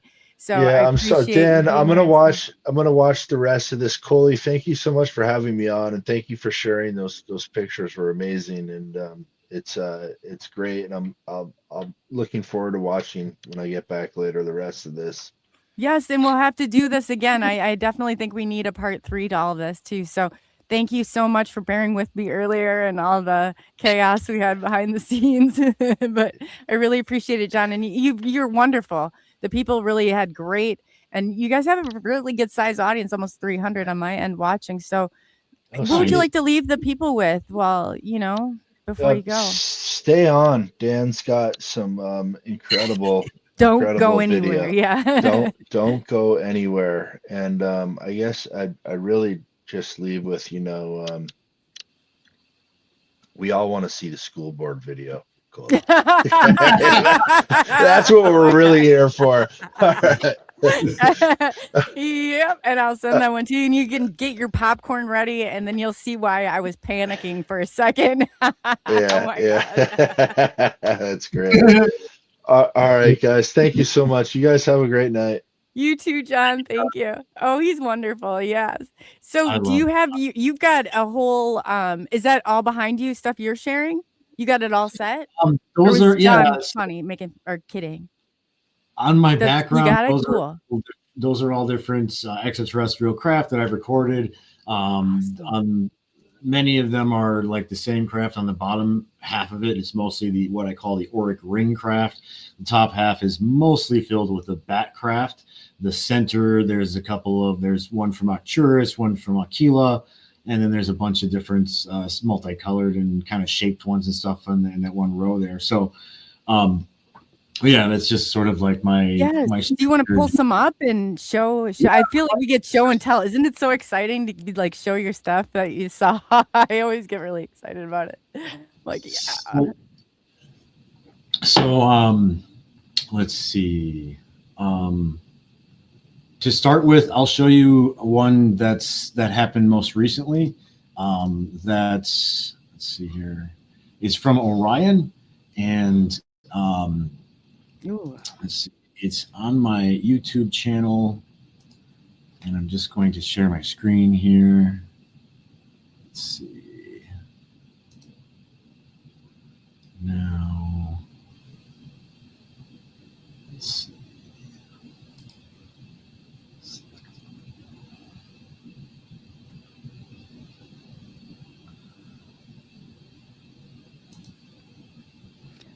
Poor Dan he was gonna stream to his channel and it didn't even let him do that. Oh, I got you now. I'll pull it up. There you go. Okay. So let's do. Oops. Let's take this over here. Take this over here. Boom. All right. Ooh, we got some good stuff. All right. So the first one I'm going to play is just one from a Skywatch in Orion, and this was taken on let's see, November 5th, and or the evening of November 5th, which was a full moon, I believe, and I used my crystal skulls and meditation, did a small magical ritual, and I connected with the stars of Orion and asked them to show me some love, basically. And this was an interaction that they showed. So I don't see it on my end. It's just showing the. Okay, it just popped off. It's not showing up. No, your screen just ended, so it took it, or it stopped sharing it even. Okay. But I could hear it. I could hear it. That's the flashback with that video. That's why I thought you could hear. But I could hear it, so that's a good sign. But you just couldn't see it. Let's see, share screen.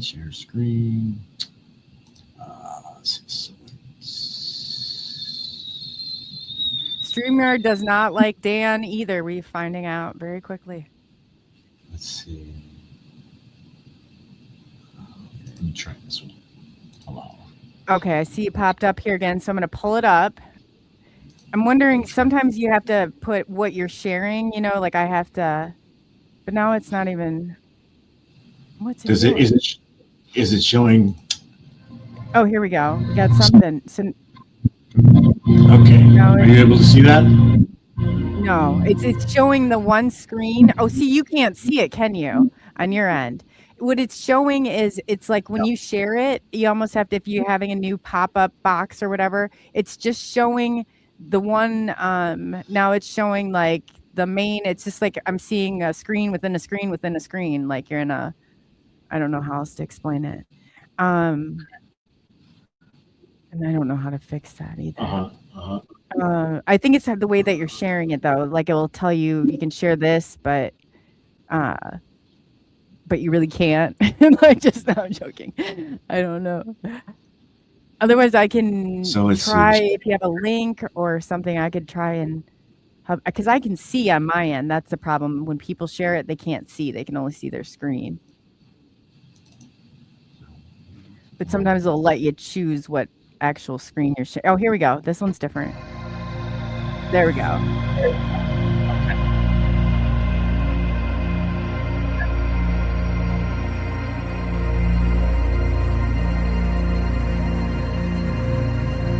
You're right.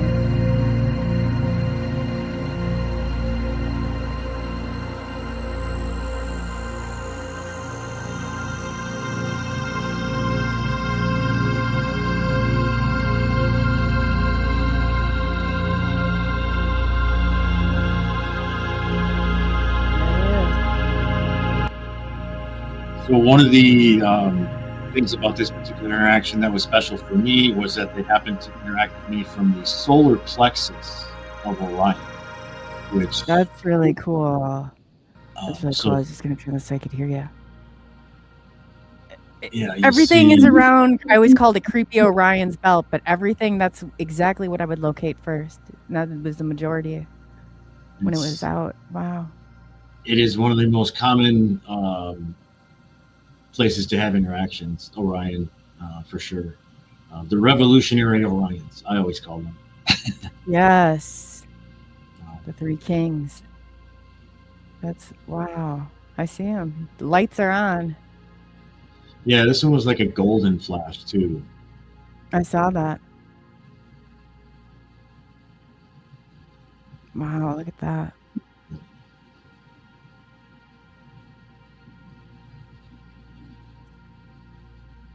Oh.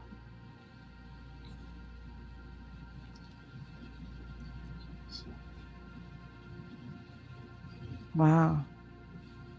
Hey, buddy. Like I get so excited when they. I'm like, man, awesome. Absolutely, absolutely. Okay, so. Yeah, you've got how close you're getting. See, mine are just like me randomly trying to see it as quick as I can. I should have done what you did. You're explaining it. What's going on?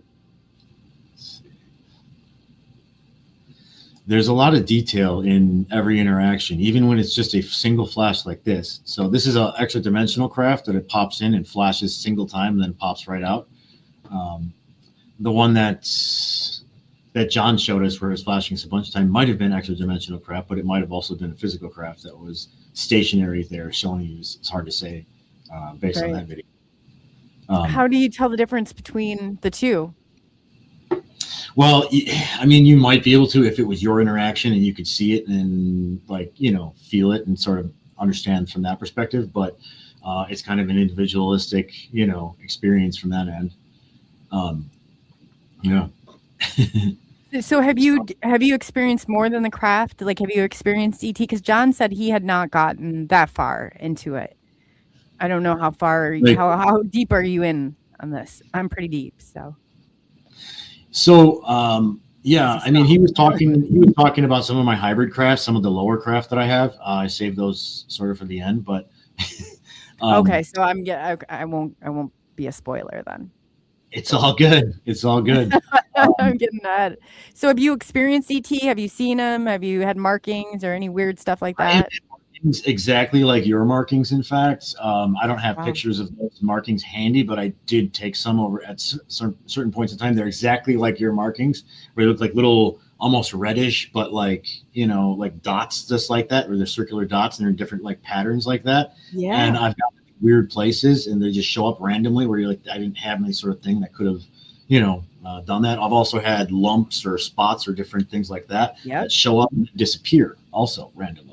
And I'm like, okay. I had one move, like one it was in my wrist, and I was like playing with it. Yeah. And they said that can have implants like that, and they shoot up. I was like, it moved, whatever it was, it moved. Wrist to my forehead. Yeah. Oh, really? Like, too? Okay. Like, okay. I had one right under my eye one time. I woke up. It was the weirdest looking thing ever. And I was like, lucky they don't last, as long as like normal things would heal. They really kind of rapidly healed for me anyway. I don't know what your experience was like, but yeah, it was weird. Well, it got weird. I think they took the one out of my wrist because I was like, knew about it and, whatever. And like one of the things they say is like, once you discover or realize what it is, they sometimes will change it or move it around. And I'm like, okay, well, whatever. They don't want you playing with it or what? I don't know. Part of the who knows, part of the mystery. But yeah, go ahead. I'm sorry, I didn't mean to interrupt you. I just wanted to know if you had, because John said he had not gotten that far into it. Like I'll show you an Arcturus, this video from Arcturus where this one was from 8/8, so the Lionsgate portal 2023. I had there was a group meditation I was doing with a small group of people, and they're all interested in contact and CE5 and that kind of thing, but it was more just a group, meditation sort of for 8/8 to, accelerate spiritually all of our lives. And, but I knew that whole week I could feel the Arcturian energy was calling to me, and I just knew that they wanted to interact. And so like that night I went outside and I put my camera up, and the sky to my east, which for me, I live in Menominee, Michigan, which is right on the shores of Green Bay and Lake Michigan. And so when I look east, I get this beautiful skyline usually because it's right over the bay where there's no lights.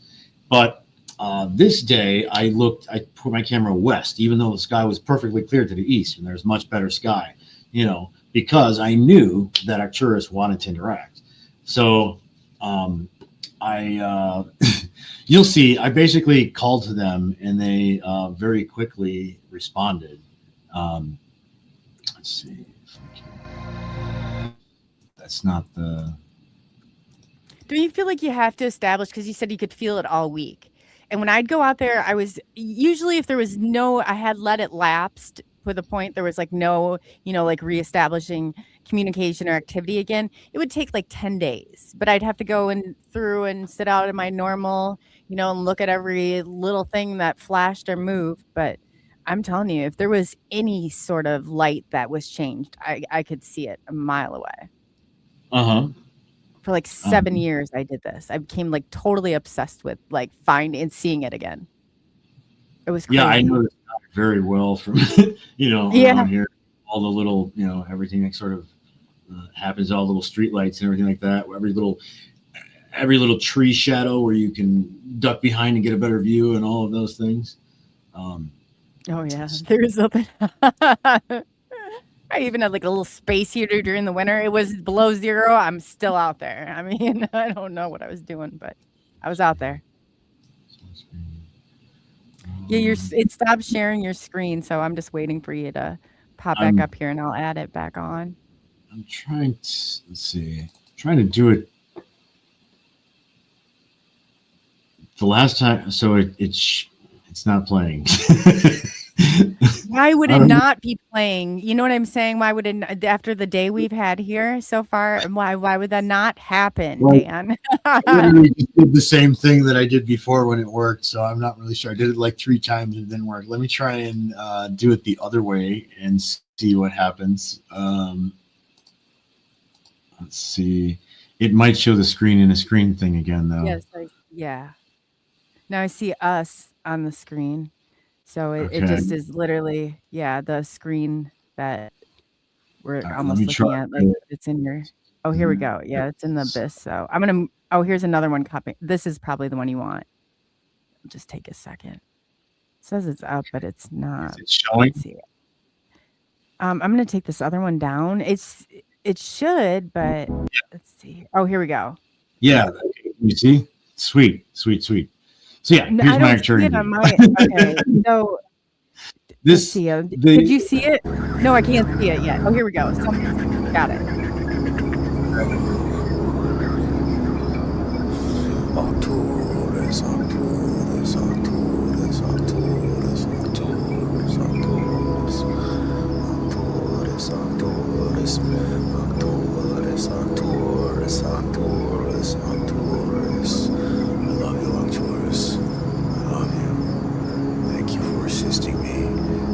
Guiding me. Thank you for being a light in the night for me. Thank you for showing me the way. Me and my friends, my family, thank you for visiting me. Peace and love.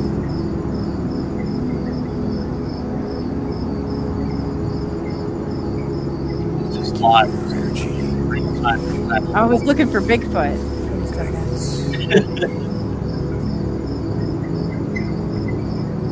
Your gratitude is so important. That's really cool. There he is. Hello. Hello. I saw that. Thank you. Thank you. Thank you. My love to you. My love to you. My love to you. Beautiful up there. Beautiful.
Really cool.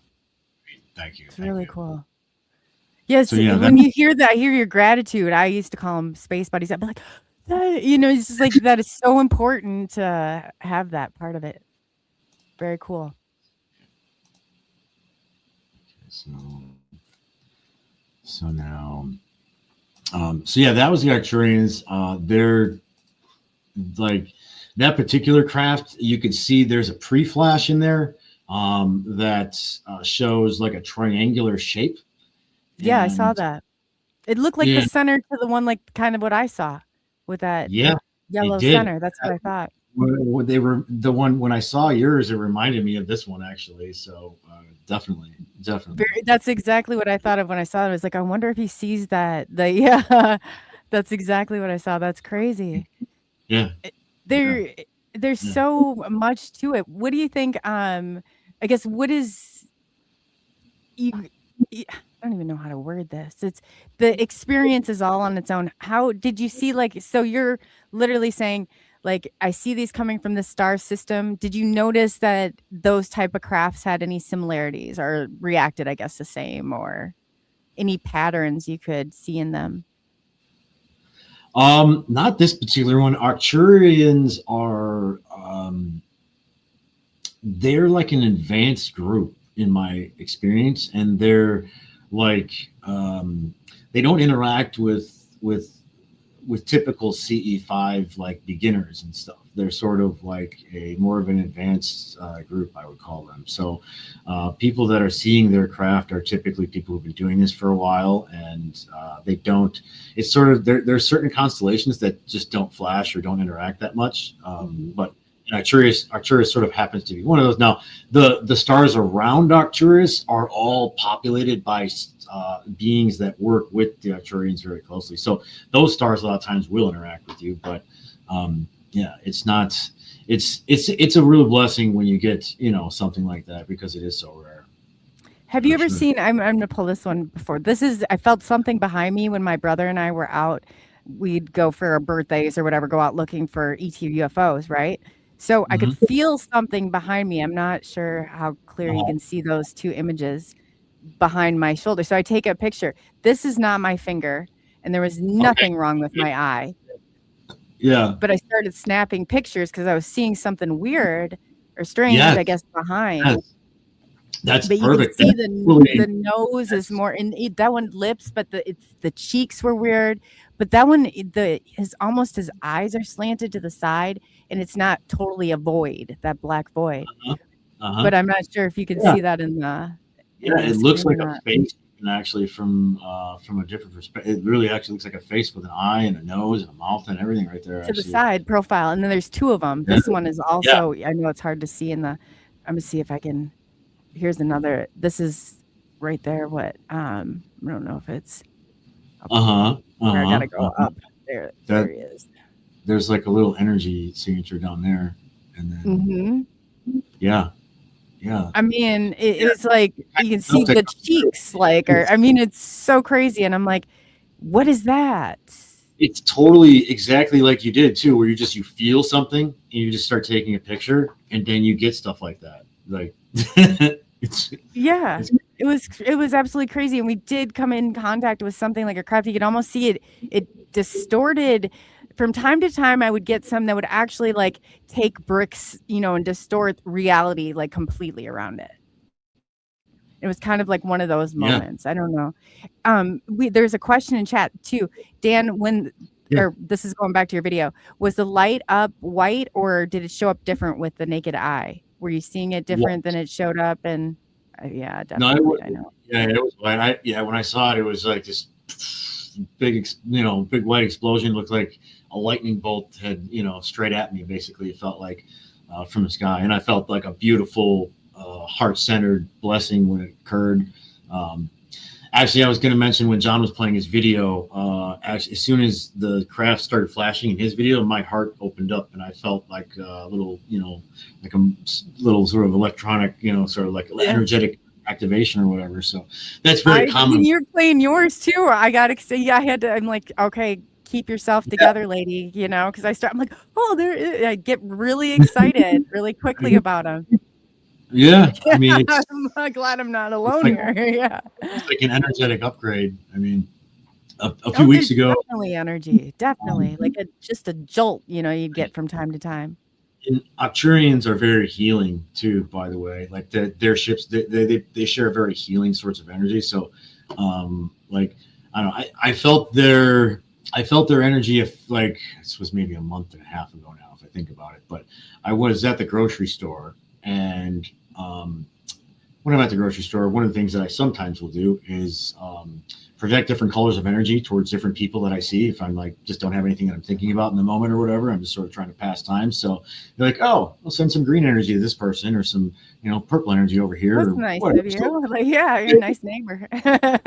Yeah, they all have different benefits and attributes that they can help people with. So I'll sort of scan and read people as I'm at the store, just sort of like, it helps me pass the time when I'm not doing anything else. So anyways, I was doing this, and I got this intuition, this guidance that said, you should share some of the Arcturian energy with these people.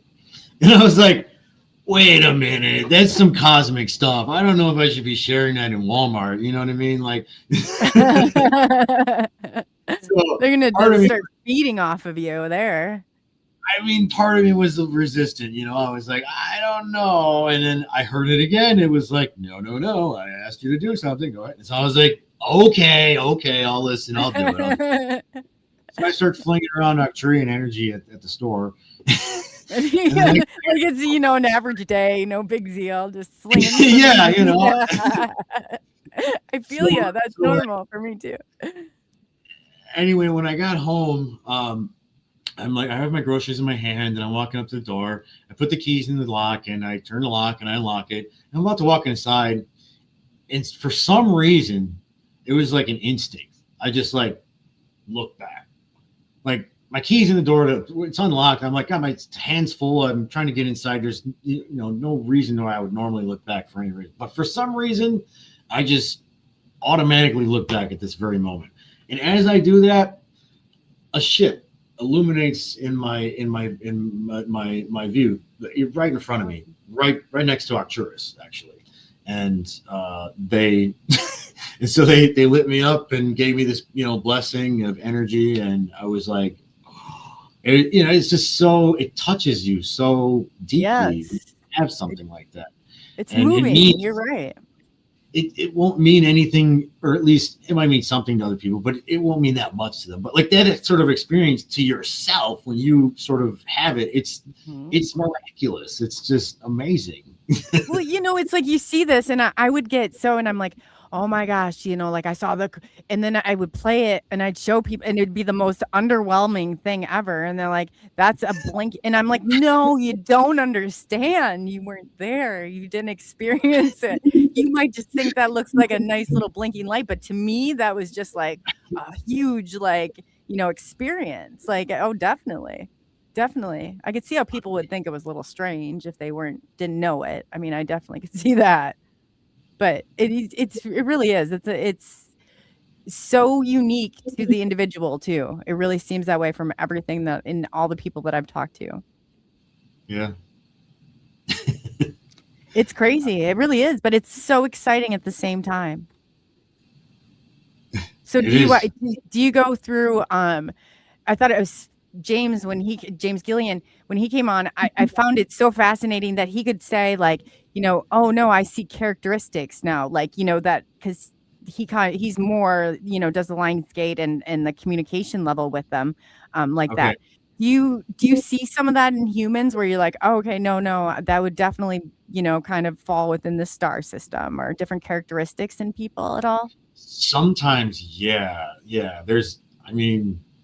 It's hard to explain for different civilizations, but like there's hybrid traits that I've noticed in individuals, and I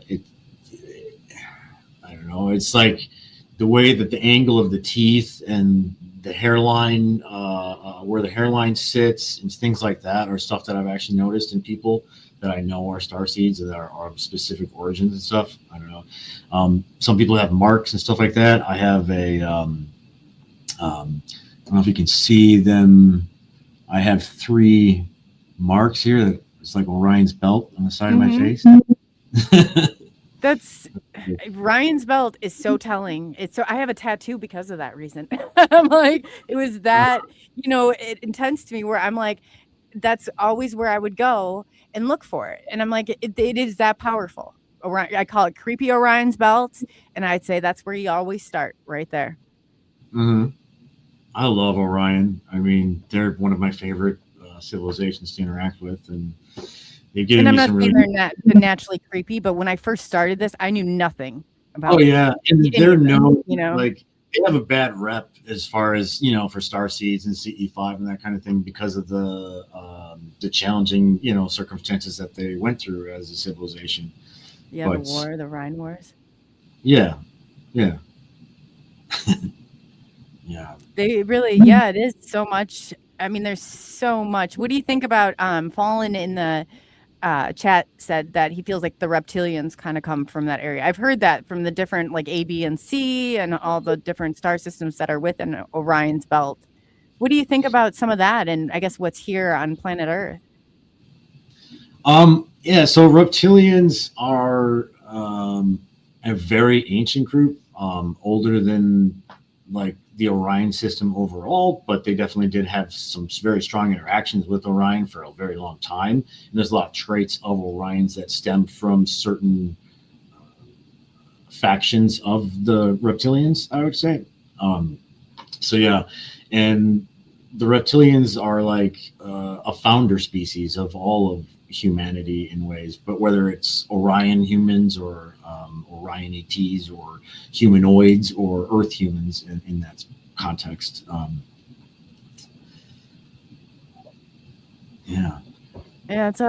It's amazing though. So do you feel like you're maybe that's kind of your home planetary system more or less, or home? It's one of the civilizations that I have what people would call a counterparts in, or like a parallel life sort of a idea. And I know that I have very strong connections with Orion, with the Pleiades, with Arcturus, with Sirius, the constellation of Auriga, Draco. I've got lots of different, connections for myself. It's not just one sort of thing. And these hybrid extraterrestrials, which are, the hybrids are what are known as a cross between the Greys and Earth humans. They're very humanoid and but just slightly different, in different ways. Yes. Are you familiar with the hybrids? That term? That what? That term? Yes. The The hybrid? hybrids? Yeah, definitely. Yeah. No, I hear so many, like, when I first started this whole journey, I'm not sure if you know who Bruce Fenton is. He kind of was starting, like, a lot of his and going through, so we kind of went through a lot of it together, and he really, like, could relate in that way. I struggled to relate Yeah. in that way, but, I felt it, I felt like whatever, but then I'm talking to, like, Mary Rodwell and about these Huh? kids that are coming, they haven't hit the stage yet, and that's very interesting also. Their powers outnumber AI, like, and it makes me feel very comfortable that they do, believe me, but, yeah, they've got some real next level type skills. Yeah, and I would guess that many of those are the hybrid children or hybrid children of Earth, basically, which, I mean, many of us are hybrid children and to varying degrees, but there's like very more potent, I guess you could say, hybrids being born nowadays than there used to be, and so they're able to share some of these multidimensional capabilities and skills and knowledge with us. And I see them as assisting us and sort of leading us in different ways as well in the future, which is a very interesting concept. Oh, absolutely. Absolutely. Wow. It is Um, it's so yeah, this I've and he sounds just like you, which is crazy. And the way he even says Arcturia, he's more of their ambassador, or I guess how you look at it, that's more his role. I don't mhm. think that's as far as my like mission or journey here extended, but it's fascinating that, because I feel like that I connect that kind of with James Gillian because he does that ambassadors and he's, meeting with them and the clearings and you guys kind of speak that same language. Yeah, they're healers, and they're here to show us the way. I mean, them and all the extraterrestrials, basically, all the extraterrestrials that are here are working together on a broader context, and their overall goal really is more for us to awaken to our own individual power and our divine self, more than anything else. Yes, that's so true too. So do you think that you came here, like, with all this disclosure and everything happening, what do you think that your place is yet to come in all of this? Or do you think that it's like the rise of coming? Or what do you think our role will be once this all comes to light? That's a great question and a fun one. Yes. So I mean, beyond just contact and making contact and CE5 and meditation, like it's showing people the way in certain ways. I'm a walker between the worlds in different ways, and an ambassador to the stars and to these civilizations. So I consider myself a first contact Earth ambassador, which for me means that I'm one of the human beings that is first to interact with these extraterrestrials in order to establish diplomatic relationships with them between humanity and the stars, and so that humans can really take our place in the stars again. These civilizations used to work with humanity many years ago, in the thousands of years before, during Atlantean times, for instance, and other times about Earth. But most of Earth's history, there were extraterrestrials and multidimensional beings working with us. So this has just been like this experiment in polarity to see if we could transmute the negativity that we all accrued from different various lifetimes. And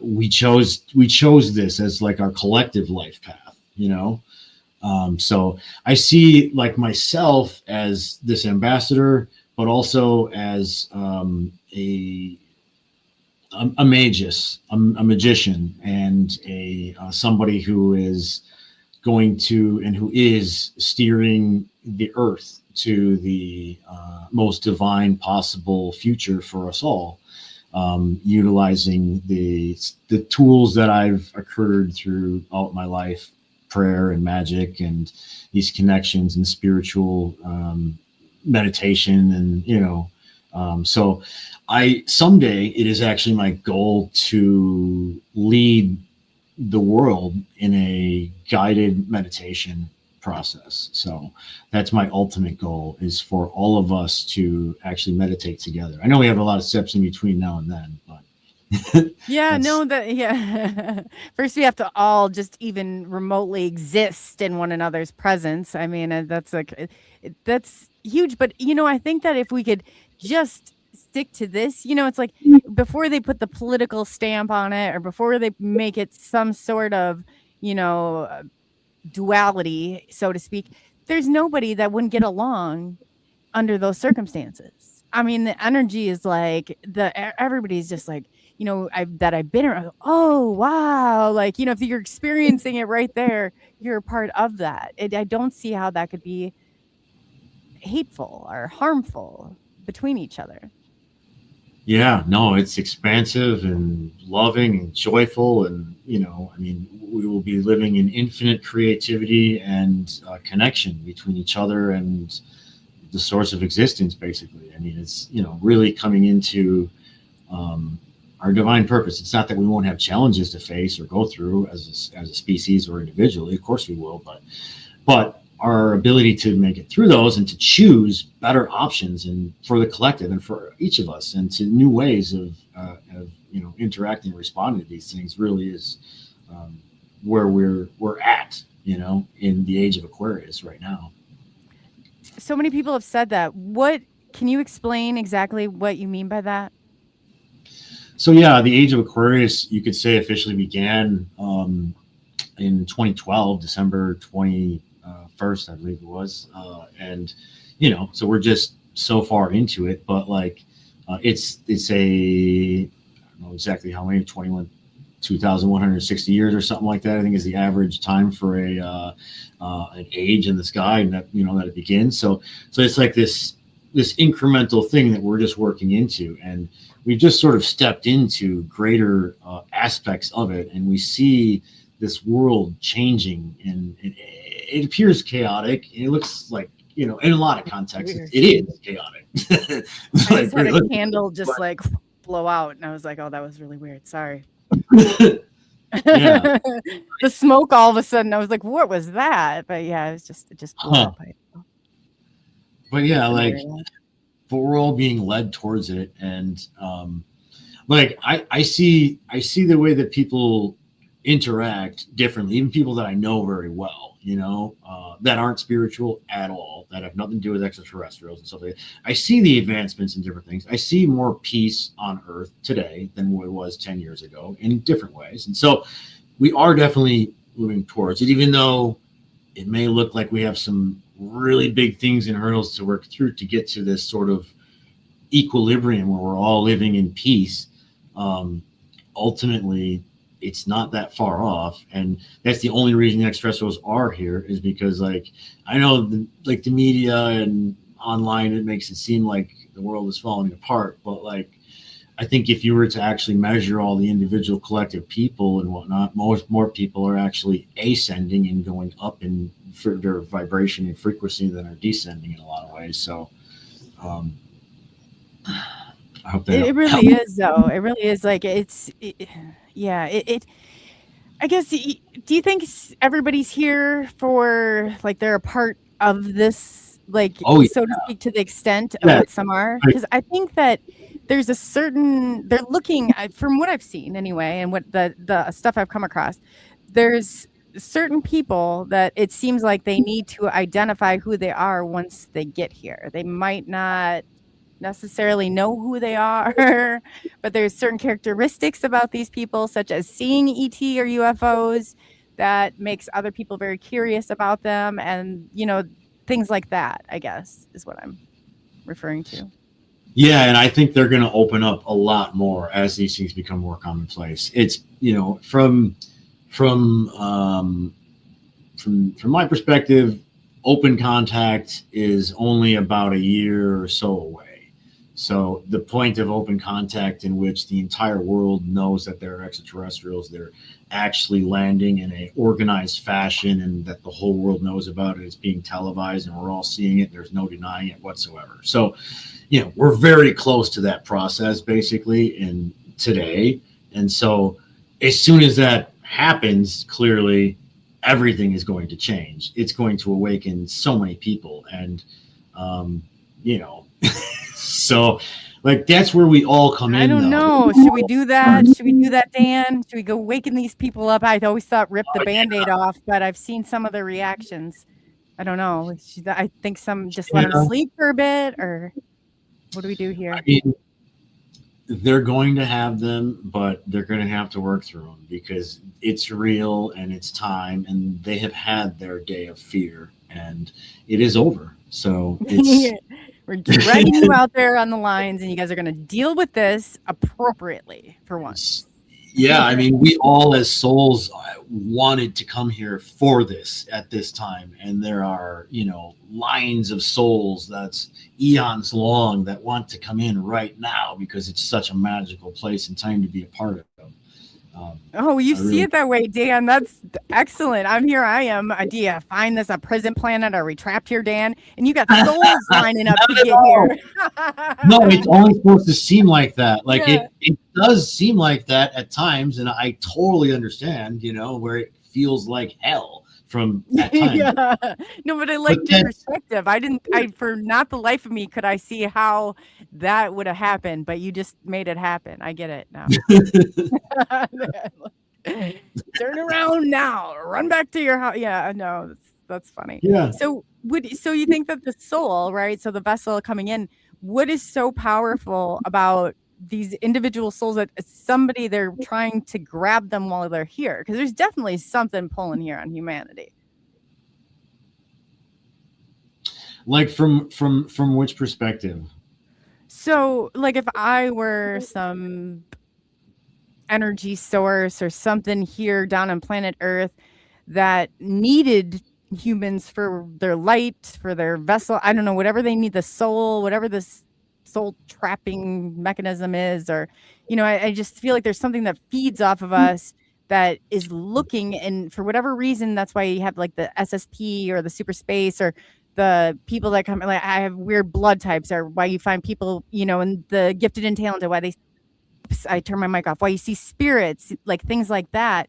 It doesn't seem like they're able to necessarily track it, but they know that it's coming in. All right, so if that makes any sense. This is a very complex topic. Okay, first of all, so hopefully I'll remember all the things I want to mention. But basically, like, one of the things about the phenomena that's very important for people to understand is that it's reflective of what you believe personally. So, and same thing with near-death experiences and stuff like that. Even, I mean, the world is reflective of what you believe.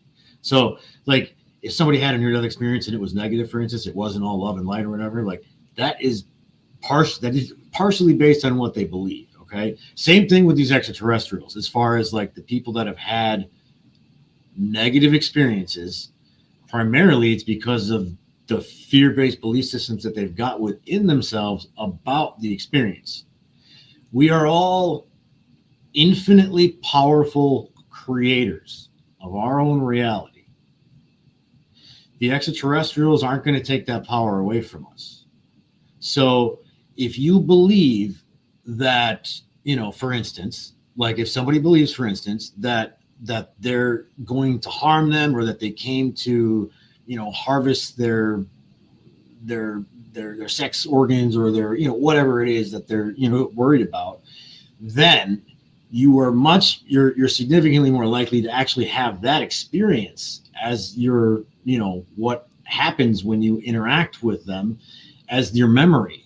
But it typically isn't actually, that's not really how it works usually. And you, like most of those people who end up having those negative experiences end up later coming back to them, realizing that's really not how it happened, that, you know, that their sort of mind played tricks on them enough to sort of get them afraid of this whole thing, because it's naturally very a fearful thing to happen when you're encountering anything that's out of this world. I mean, it makes you fear for your life. So it is very like naturalistic to feel fear in most people's circumstances. So it's like a fine I don't know, line between it all, where you have to like understand your power individually and like allow what's happening to happen and just experience it for what it is. Sure. And then even if it is negative, if you can do that, it will be positive after that. It will like release and it'll be like, oh, okay. So like, so the whole thing is very reflective of what we all believe, right? And not only that, but like people who are in positions of control, let's call it, in this world, power, many of them are aware of those facts. And so they're attempting to make people afraid of these experiences through stories about different civilizations and groups and such like that. Some of them are partially true even. It's not as if there's only positive extraterrestrials and extra-dimensional beings and that humanity has only had positive experiences. That's not true, and I'm not saying that, but we've had a mixed bag. It's a little of this and a little of that. And right now, where we're at on this planet and in this universe is a place in which the polarity is increasing to a positive, more balanced masculine, feminine perspective for all of us. And we're being, you could say, like guarded in different ways. Our Earth, our localized system, our solar system, by this overarching collective group that is also in the positive polarized aspects of the universe and living in equilibrium with all that is. So, Sure. So these groups That's are where working. the magic comes in, right? Yeah, well, it's part of it, but like they're all sort of working together. And so these groups that formerly, let's say, had certain negative experiences, which were not encompassing of the whole again, but were just part of the experiences of humanity's history. But those groups that had the negative polarized experiences, they're not interacting with us at this time anymore. They're separated from the entire solar system, and we're just sort of in this quarantined area with the groups that are attempting to bring us up in level and ourselves. And there are many people in the power structure, I would say, which want people to be afraid of certain aspects of it. And so there are things, many, stories and people, I would say that most of it is taken out of context at best. And a lot of it is propaganda as far as like the secret space program stuff where they're talking about off-world like as if humanity has advanced so far into the future where we're going off-world and working with draconians and reptilians and different civilization, and as if there's a battle for light and dark and the galaxy and stuff like that. Those ideas are sort of, from my perspective, they, I came across them early on, but I believe them to be, basically just the conspiracy side of things to help people to try to sort of keep people from waking up, Fallon said breakaway civilizations. Yeah, I feel like that's our government. So that's our government, right? The breakaway civilization. Thank you for saying that. I do agree with breakaway civilization of Atlantis, at least. So that is one of the aspects, and that's one of the ways in which like humanity will end up like understanding our place much more and accepting our place. And it's one of the same thing with like Pleiadians. So the Atlanteans were human beings that lived on Earth, okay? But they lived with extraterrestrials, with multidimensional beings, with the gods as they're known, okay? Depicted in ancient Egypt and Mesopotamia and Sumer and all those places. Now, so they've already had that interaction with them, and then they left the world once we had this cataclysmic event in the Younger Dryas, right? Now, they still have these relationships, and they've been traveling the galaxy, and as open contact occurs, the Atlanteans, the former Earth humans from that time, are going to be one of the first like non-current Earth civilizations to come back here to interact with us and to, show us and interact with us as these off-world based humans, and to that'll help so many people to like really accept our place in the universe. Do you think it's just this little speck of, nothingness on this grand planet of everything, or do you think we're like the center of the universe that is way entirely more complex and bigger than we thought it was? It is infinite, and each of us is the center of our individual universe, 100%. Yeah, but it is infinite. I mean, everything that you can imagine exists on some level in some way. And Earth is very central to many important aspects of this universe, I believe. This is the universe of five, of humanity, of the like the bipedal humanoid type being. So, and Earth is a very important aspect of it. I wouldn't say like, yeah, it's hard to say anything is more important than anything else, but it feels like it's like we're leading the way for so many other worlds is where I want to say it, actually. So we're the example for hundreds, if not thousands or millions of other worlds. And they're seeing this chaos and they're seeing us work it out. And they're like, wow, it can be done. Right. Yeah, they right. I mean, it's all so hard to wrap your mind around. And then it's like, but it has all been done. It has all been done. So maybe Dan has given us new hope here. Dan has given us some new hope for the future. Oh, no. Yeah. Not only are people not fleeing from the soul trap, they are in lines coming here.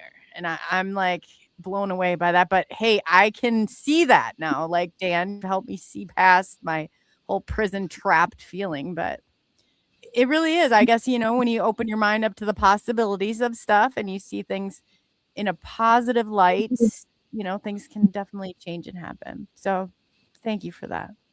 We needed a little, I guess, burst of positivity around here. Absolutely. Everybody does. Yeah. It's perfect day for it too. The winter solstice today. Okay. Yes, it is today. So, but I won't keep you much longer. Can you explain exactly what that means? Because I guess it's a lot of change. So it's coming to an end today, right? Today is the last official spiritual year, you could say. I mean, I guess you could say spiritual year, I guess, sort of ends in the spring equinox, but it's the last day of our like year officially here. But yeah, it's the longest day of the year, the darkest day of the year. It is a good day for going within and really staying in your bed, digging deep and thinking about ways that you can show up differently over the next year, and releasing the attachments to any of the things that triggered you over this last year is the biggest thing that is probably most important to do right now. Yes. Yeah, that's very true. Especially around the holidays, it can really get to people, with all the stuff, and especially with all the families that are so divided and split apart anymore. It's not the same world. And I mean, it's a magical time in the universe as well, because the sun moves from north to south in its trajectory along the horizon, and its maximum or minimum point, I guess you could say, is now, and then it stays there for 3 days at the exact same spot, and then it goes back in the other direction, and all of our days start getting longer again. So it's a magical time, it's a magical point, and it's like a perfect point of balance as well. So we're through the halfway point of winter, is what you're saying. Because I always see the time, because it's so dark here. It's like 4:30 and it's dark. I'm like, oh. Yeah. Yeah. It's killing me. I want summer back, but you can't have it all times. Our Australian cousins, they're enjoying the heat down there right now. I can see. I'm like, man, must be nice. But I guess when it's winter or summer here, they're freezing down there. But yeah, it really is though. And I would love to have you and John back. I got a little thing I think I'm gonna plan. I'll talk to you about it behind the scenes. But Sure. Is there anything in closing that you wanted, or is there any like other pictures or videos you wanted to share with the people before? Yeah, I mean, I have 2 hybrid my two hybrid craft videos are the You most. want to play them? We still have time. I'm not rushing. Are the most sought after things that people always want to see when I'm Sure. Let's definitely see them. They're both about 5 minutes apiece, and I can let me see if we can get this set up here. So no, that's okay. Yeah, and I'm in no rush. I'm more. You've been sitting there for over 2 hours. Well, you guys behind the, we had to took us a bit to even get started, but we got it. We got it. That's all that matters. Okay, so let's see. So I think it's going to do the screen thing right now, as I allow this, and then I'm going to open my file here. We will see if this works here. Okay. Yep. It's coming through.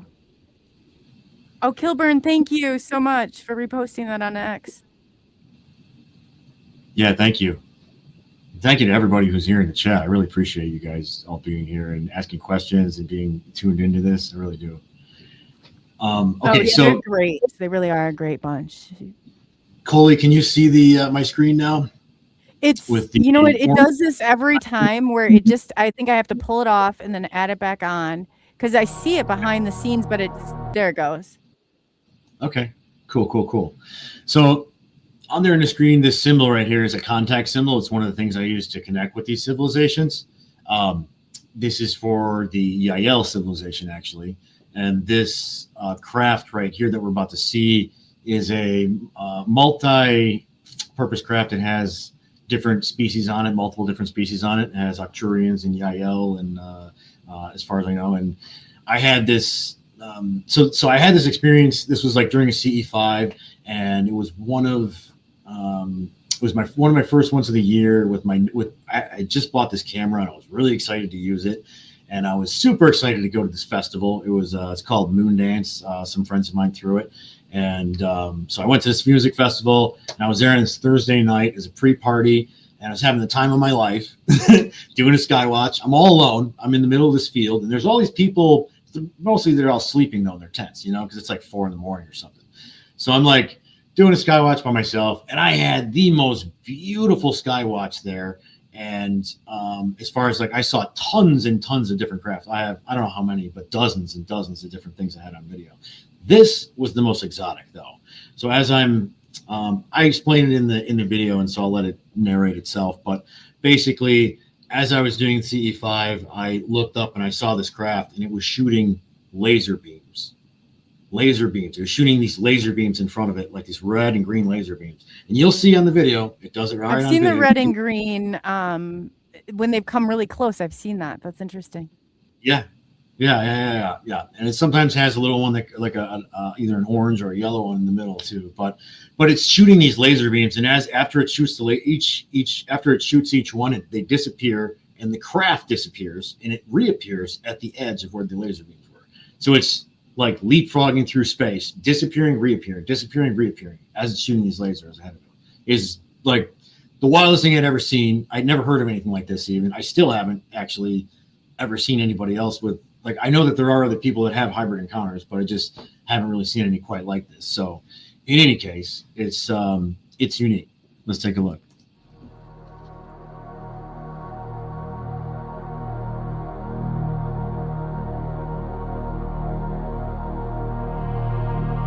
The video that you're about to see is 100% real and authentic. No alterations, CGI, AI, or Photoshop were used in the making of this video. In person, the craft looked like a large black metallic bat flying through the air, shooting lasers or some type of linear concentrated light and/or plasma ahead of it as it traveled. The laser light beams were composed of green light from the left side of the craft and red light from the right. Occasionally, an orange light and/or plasma also projected from the middle of the craft. There is also occasionally a ball of light produced between the tips of the two main green and red laser light beams. It was shooting these laser light beams out in front of it, ahead of the craft a certain distance, and the next instant the craft would disappear from its current location and simultaneously reappear at the edge of where the laser light beams had just stopped projecting forward. Then the laser-like beams would project forward again, a similar distance ahead, and the process repeated itself over and over again. The craft completed these micro advances very rapidly, literally teleporting to its new location 4 times in every second. Wow. On video, the craft morphs its shape or disappears with every micro-teleportation advancement. You can see the laser-like beams projecting forward and other light-based flashes pretty clearly, but the actual craft changes its shape constantly. Within a couple select frames, the craft outline is more apparent. I marked those spots as freeze frame 4 and freeze frame 5 in the last clip, in the direction that the craft was traveling at the time. Those particular moments most closely aligned with the craft's movements, resulting in clear images of the craft.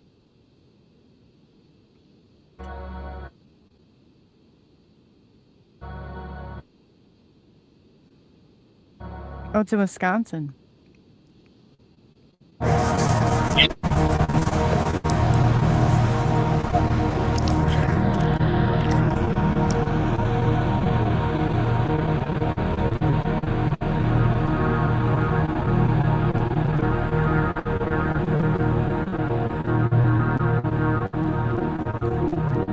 Oh, Dan, are you froze? I think so. Yeah, yeah, you're definitely froze. Do you want me to remove the? I can put it back on. You're actually froze too. I'm not sure. Oh, there you came back. Okay. Yeah, I'll pop it back on. Let's see here. StreamYard's playing its tricks again. There we go.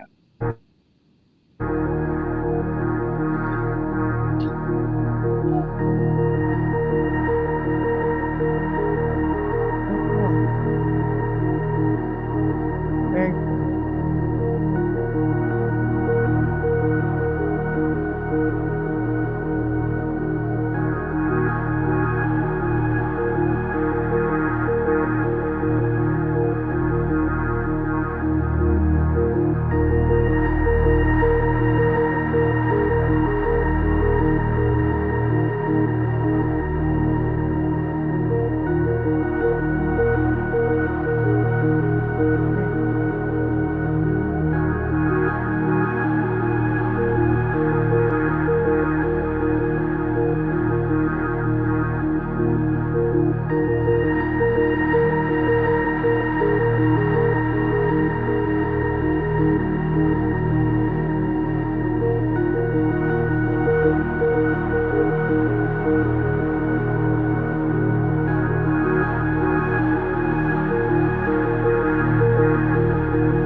That's awesome.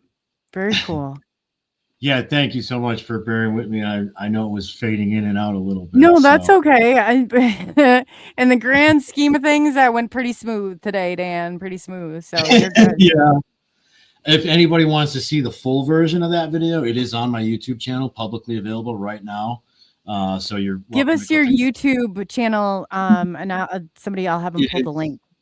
Yeah, it's Dan K. Schroeder, just like my name is spelled. That's the name of the channel. And on that channel, you'll see a playlist that's titled Hybrid Extraterrestrials and Hybrid Extradimensionals. And there'll be that particular video with the Backcraft in it, which a couple of other things that I'd like to point out about that particular craft. There was let's see if I can get to this, and I'm just going to take it to a couple of these images here. So can you see the mouse on the screen too? Or no? Yes. No. Yeah. The mouse. No. Okay. There's like a actual mouse or the mouse like that you're using. No, cursor mouse. I was just wondering if you could see that. No, I thought so too, because I was trying before to circle something and I was like, I don't think they could see that part of it, but yeah. Gotcha. Well, if you can see the screen still on the bottom left, there's like a white image right there that looks similar to a bat, in my opinion. Yes. Its wings stretched out. Okay. The next image in the center there is like a red, sort of a yellowish and then like an orange color too. Those two images were taken from frames of video, and during a point which I was panning my video camera just a little bit in the direction that the craft was traveling at the time. And so there was a moment when I was doing that in which I believe that I matched essentially its speed with my camera to the extent that I got clear images of what the actual craft looked like. Because in the video, if you look at the different screenshots, all these different screenshots, it looks different in every single one. Like you can't see, the craft itself looks different in all of these videos. And you can see sometimes these lasers are behind the craft and sometimes they're in front of the craft even, in fact, which is very interesting.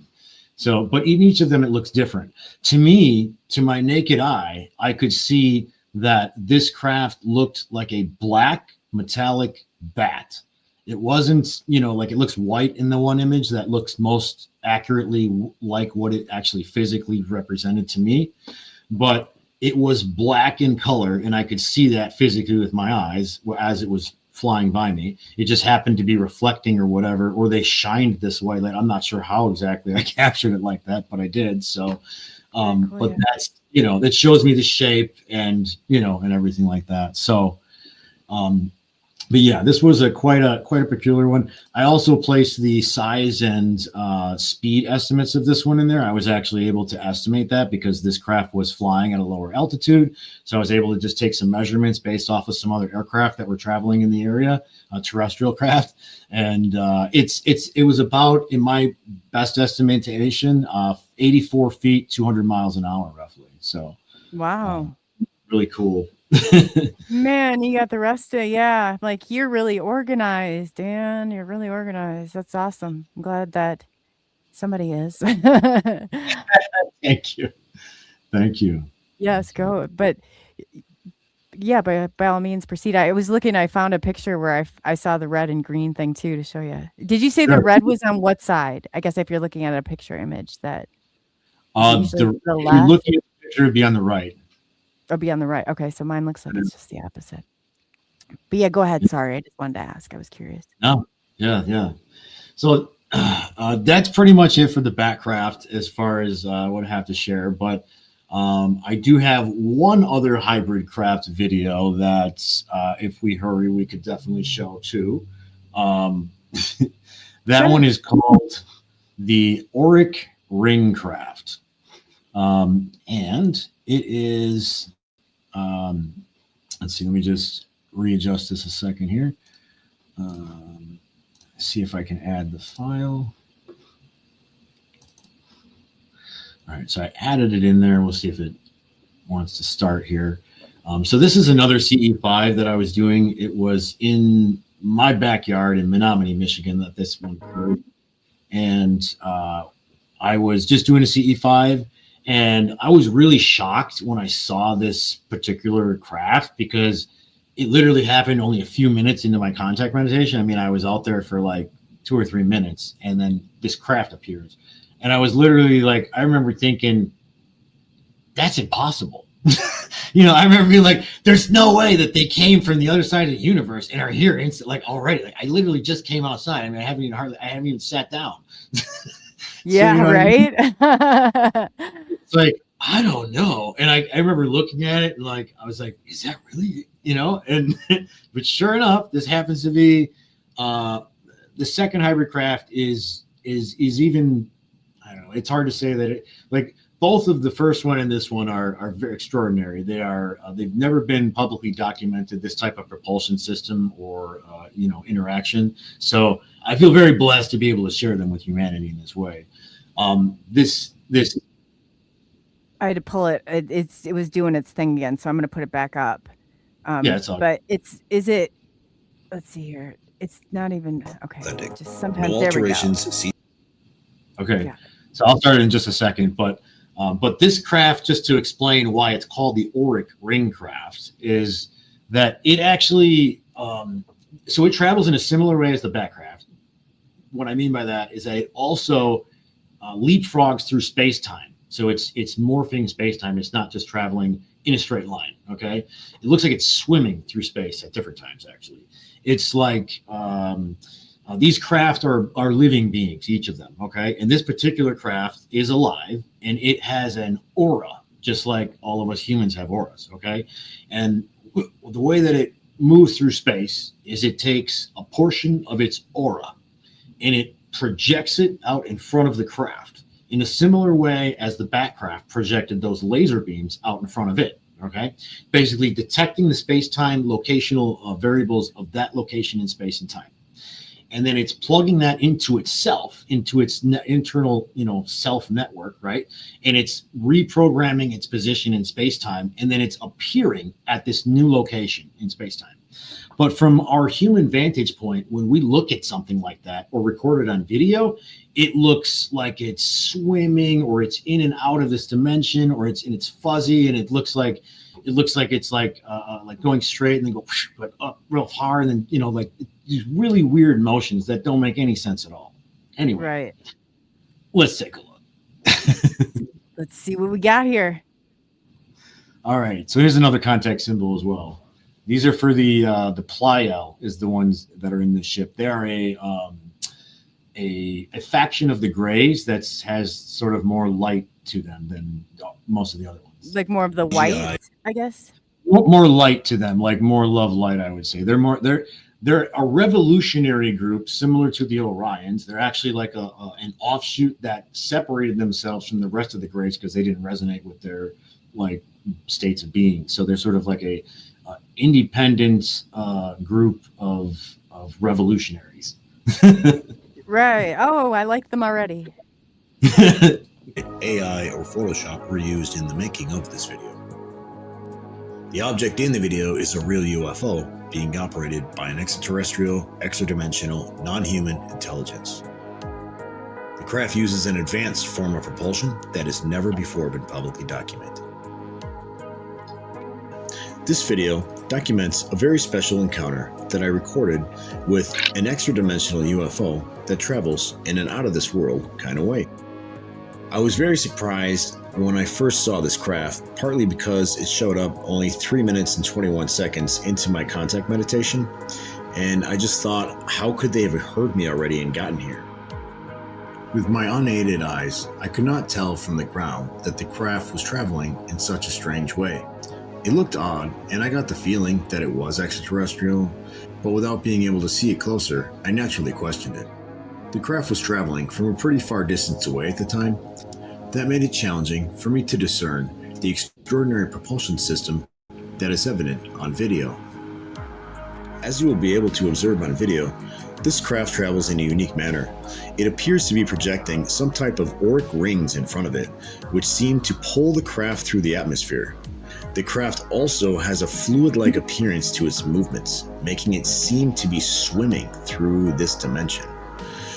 I have never seen or heard of anything like this before other than the Batcraft, which also displays an exotic form of propulsion. This craft comes onto the screen from above the eastern skyline, just south of Taurus, then goes through Orion. This was recorded in Menominee, Michigan, which means that this UFO was flying over Green Bay and Lake Michigan at the time.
That's awesome. That is very cool. Man, do you relive it in the moment? I used to when I was watching them. I do. I know. I saw your face. I was like, yes, I get that feeling. Maybe they're be looking at me. I'm like, you guys, come on. You know, it's so cool though. When you've experienced it, you can spot it. It hits me every time, and the comments too. Thank you, everyone, for your beautiful comments. That they all are deeply appreciate each and every one of them. They're great. Yeah, they're really digging the videos. Everybody's watching, so that's awesome. Thank you. It's yeah, that particular one is. Just mute this and just. I just want to put it back on the screen here for a second, so you can kind of just take a closer look at these here or whatever. And actually, if I bring it back just a little bit, you could see the auric ring picture again. Yeah, there you go. So in this one, I actually point to what I was calling those auric rings. So you can actually see this ring-like object, these ring-like objects in front of each green arrow.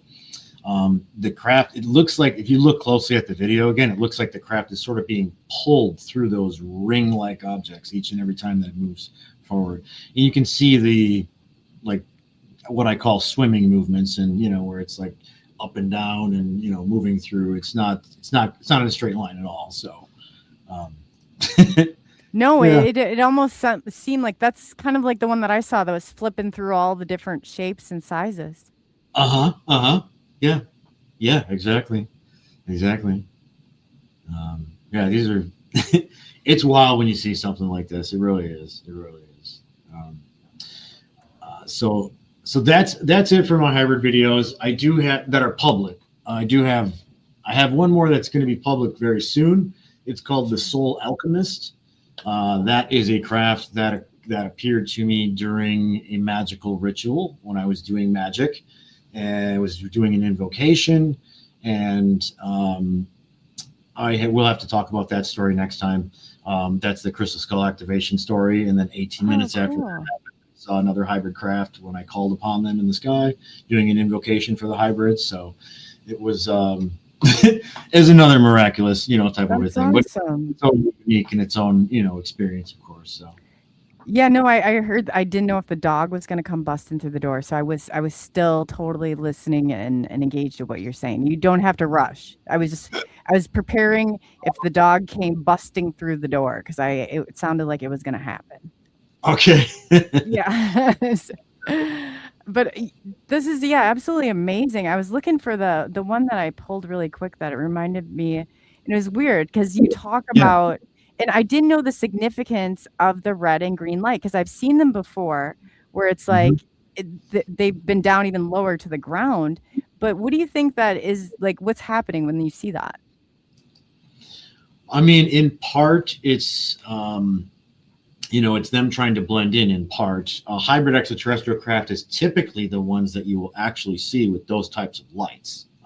From my perspective and experience, at least. There might be other civilizations that use them. I just, you know, might not have come across them. But from my personal experience, the ones that have, you know, green and red lights like that are hybrids usually, because they're sort of giving you a sign and showing you that they're, like, you know, part human in a way, by showing you a thing that could be human almost. It looks close enough to a human terrestrial craft, but not quite. That, like, your average person, if they saw that craft flying through the air, they might just go, oh, well, a plane, or, you know, and just not really like, oh, it's a shiny plane with a lot of lights, or, you know, something like that. They might not even, you know, think anything of it. So I think notice that there was anything really off about it, I guess. Is that? Yeah. And then that's true. That's true. Because I always say, like, look, it's playing airplane is what I call it. It's funny. You have names for them too. I like the night creeper, the night danglers, like that. I mean, I was just like, I know, but it was so cool and so much fun and exciting. You know, it's just like, how could you not have names for them? Yeah. I mean, but yeah, I lost the one that I was going to show you. It was just, I was like, man, I'll send it to you though. I'd love for you to take a look at, here it is. I'd love for you to take a look at the one that has where it came down on the road. I'll have to send you that one too. Yeah. It was crazy. It was crazy because you kind of get it. Because I was like, man, it was so hard to even get, but it was analyzed. And when it was analyzed, it came up. And I always take pictures. I fast forward through videos, take pictures of. No, but it's because you can't. It's so hard to get and capture those moments because they're so cool and so big. But it just never. You can never snap that picture the same way. That's for sure. I don't think. Let me see here. I have it, but if not, I'm just gonna. Oh, here I do. So, can you see the screen? Let me see here. I'll pop up here. I have to pull it up. Why is it like this though? Now mine's not pulling up. Oh, duh. Here, let's use our heads here. But mine, yeah, I guess it's just showing up like a blank screen, so maybe not. But I will definitely send it to you. And see what you think of it, because this isn't going to show you much right here. Yeah. So in closing, Dan, and we'll set something up. Everybody who's been watching in chat, thank you so much. Thank you. And for contributing. Yeah, they've really they've been loving this. So this is absolutely amazing. Yeah. So what would you like to leave the people with until you get to see them again and share your experience? Thank you all so much. Sincerely, I very much appreciate each and every one of your beautiful souls. I really do. Thank you all. I seriously felt a beautiful group energy with this whole event. I had a beautiful interaction with, we didn't talk about that, but I had a beautiful interaction with Sirius the other night when the night that John's show with you was on last week. Yeah, I saw that. That's awesome. Yeah, I went outside that night and I was still like happy and smiling in a good mood from that, Who doesn't like a Dan around? I mean, we need a Dan around more often around here. I know. Yeah, this is great. I just walked outside and I'm like, I looked up and there's Orion and there's Sirius and and all my other friends up there, and I'm like, hello, how you doing, everybody? And start talking. Yeah, that's awesome. And as I turn to go upstairs, I look, and Sirius, just below Sirius, they just gave me a big, bright, beautiful flash. So I knew that they're guiding this, behind this in some way, shape, or form. So I want to acknowledge them and say thank you to my extraterrestrial and hybrid connections as well.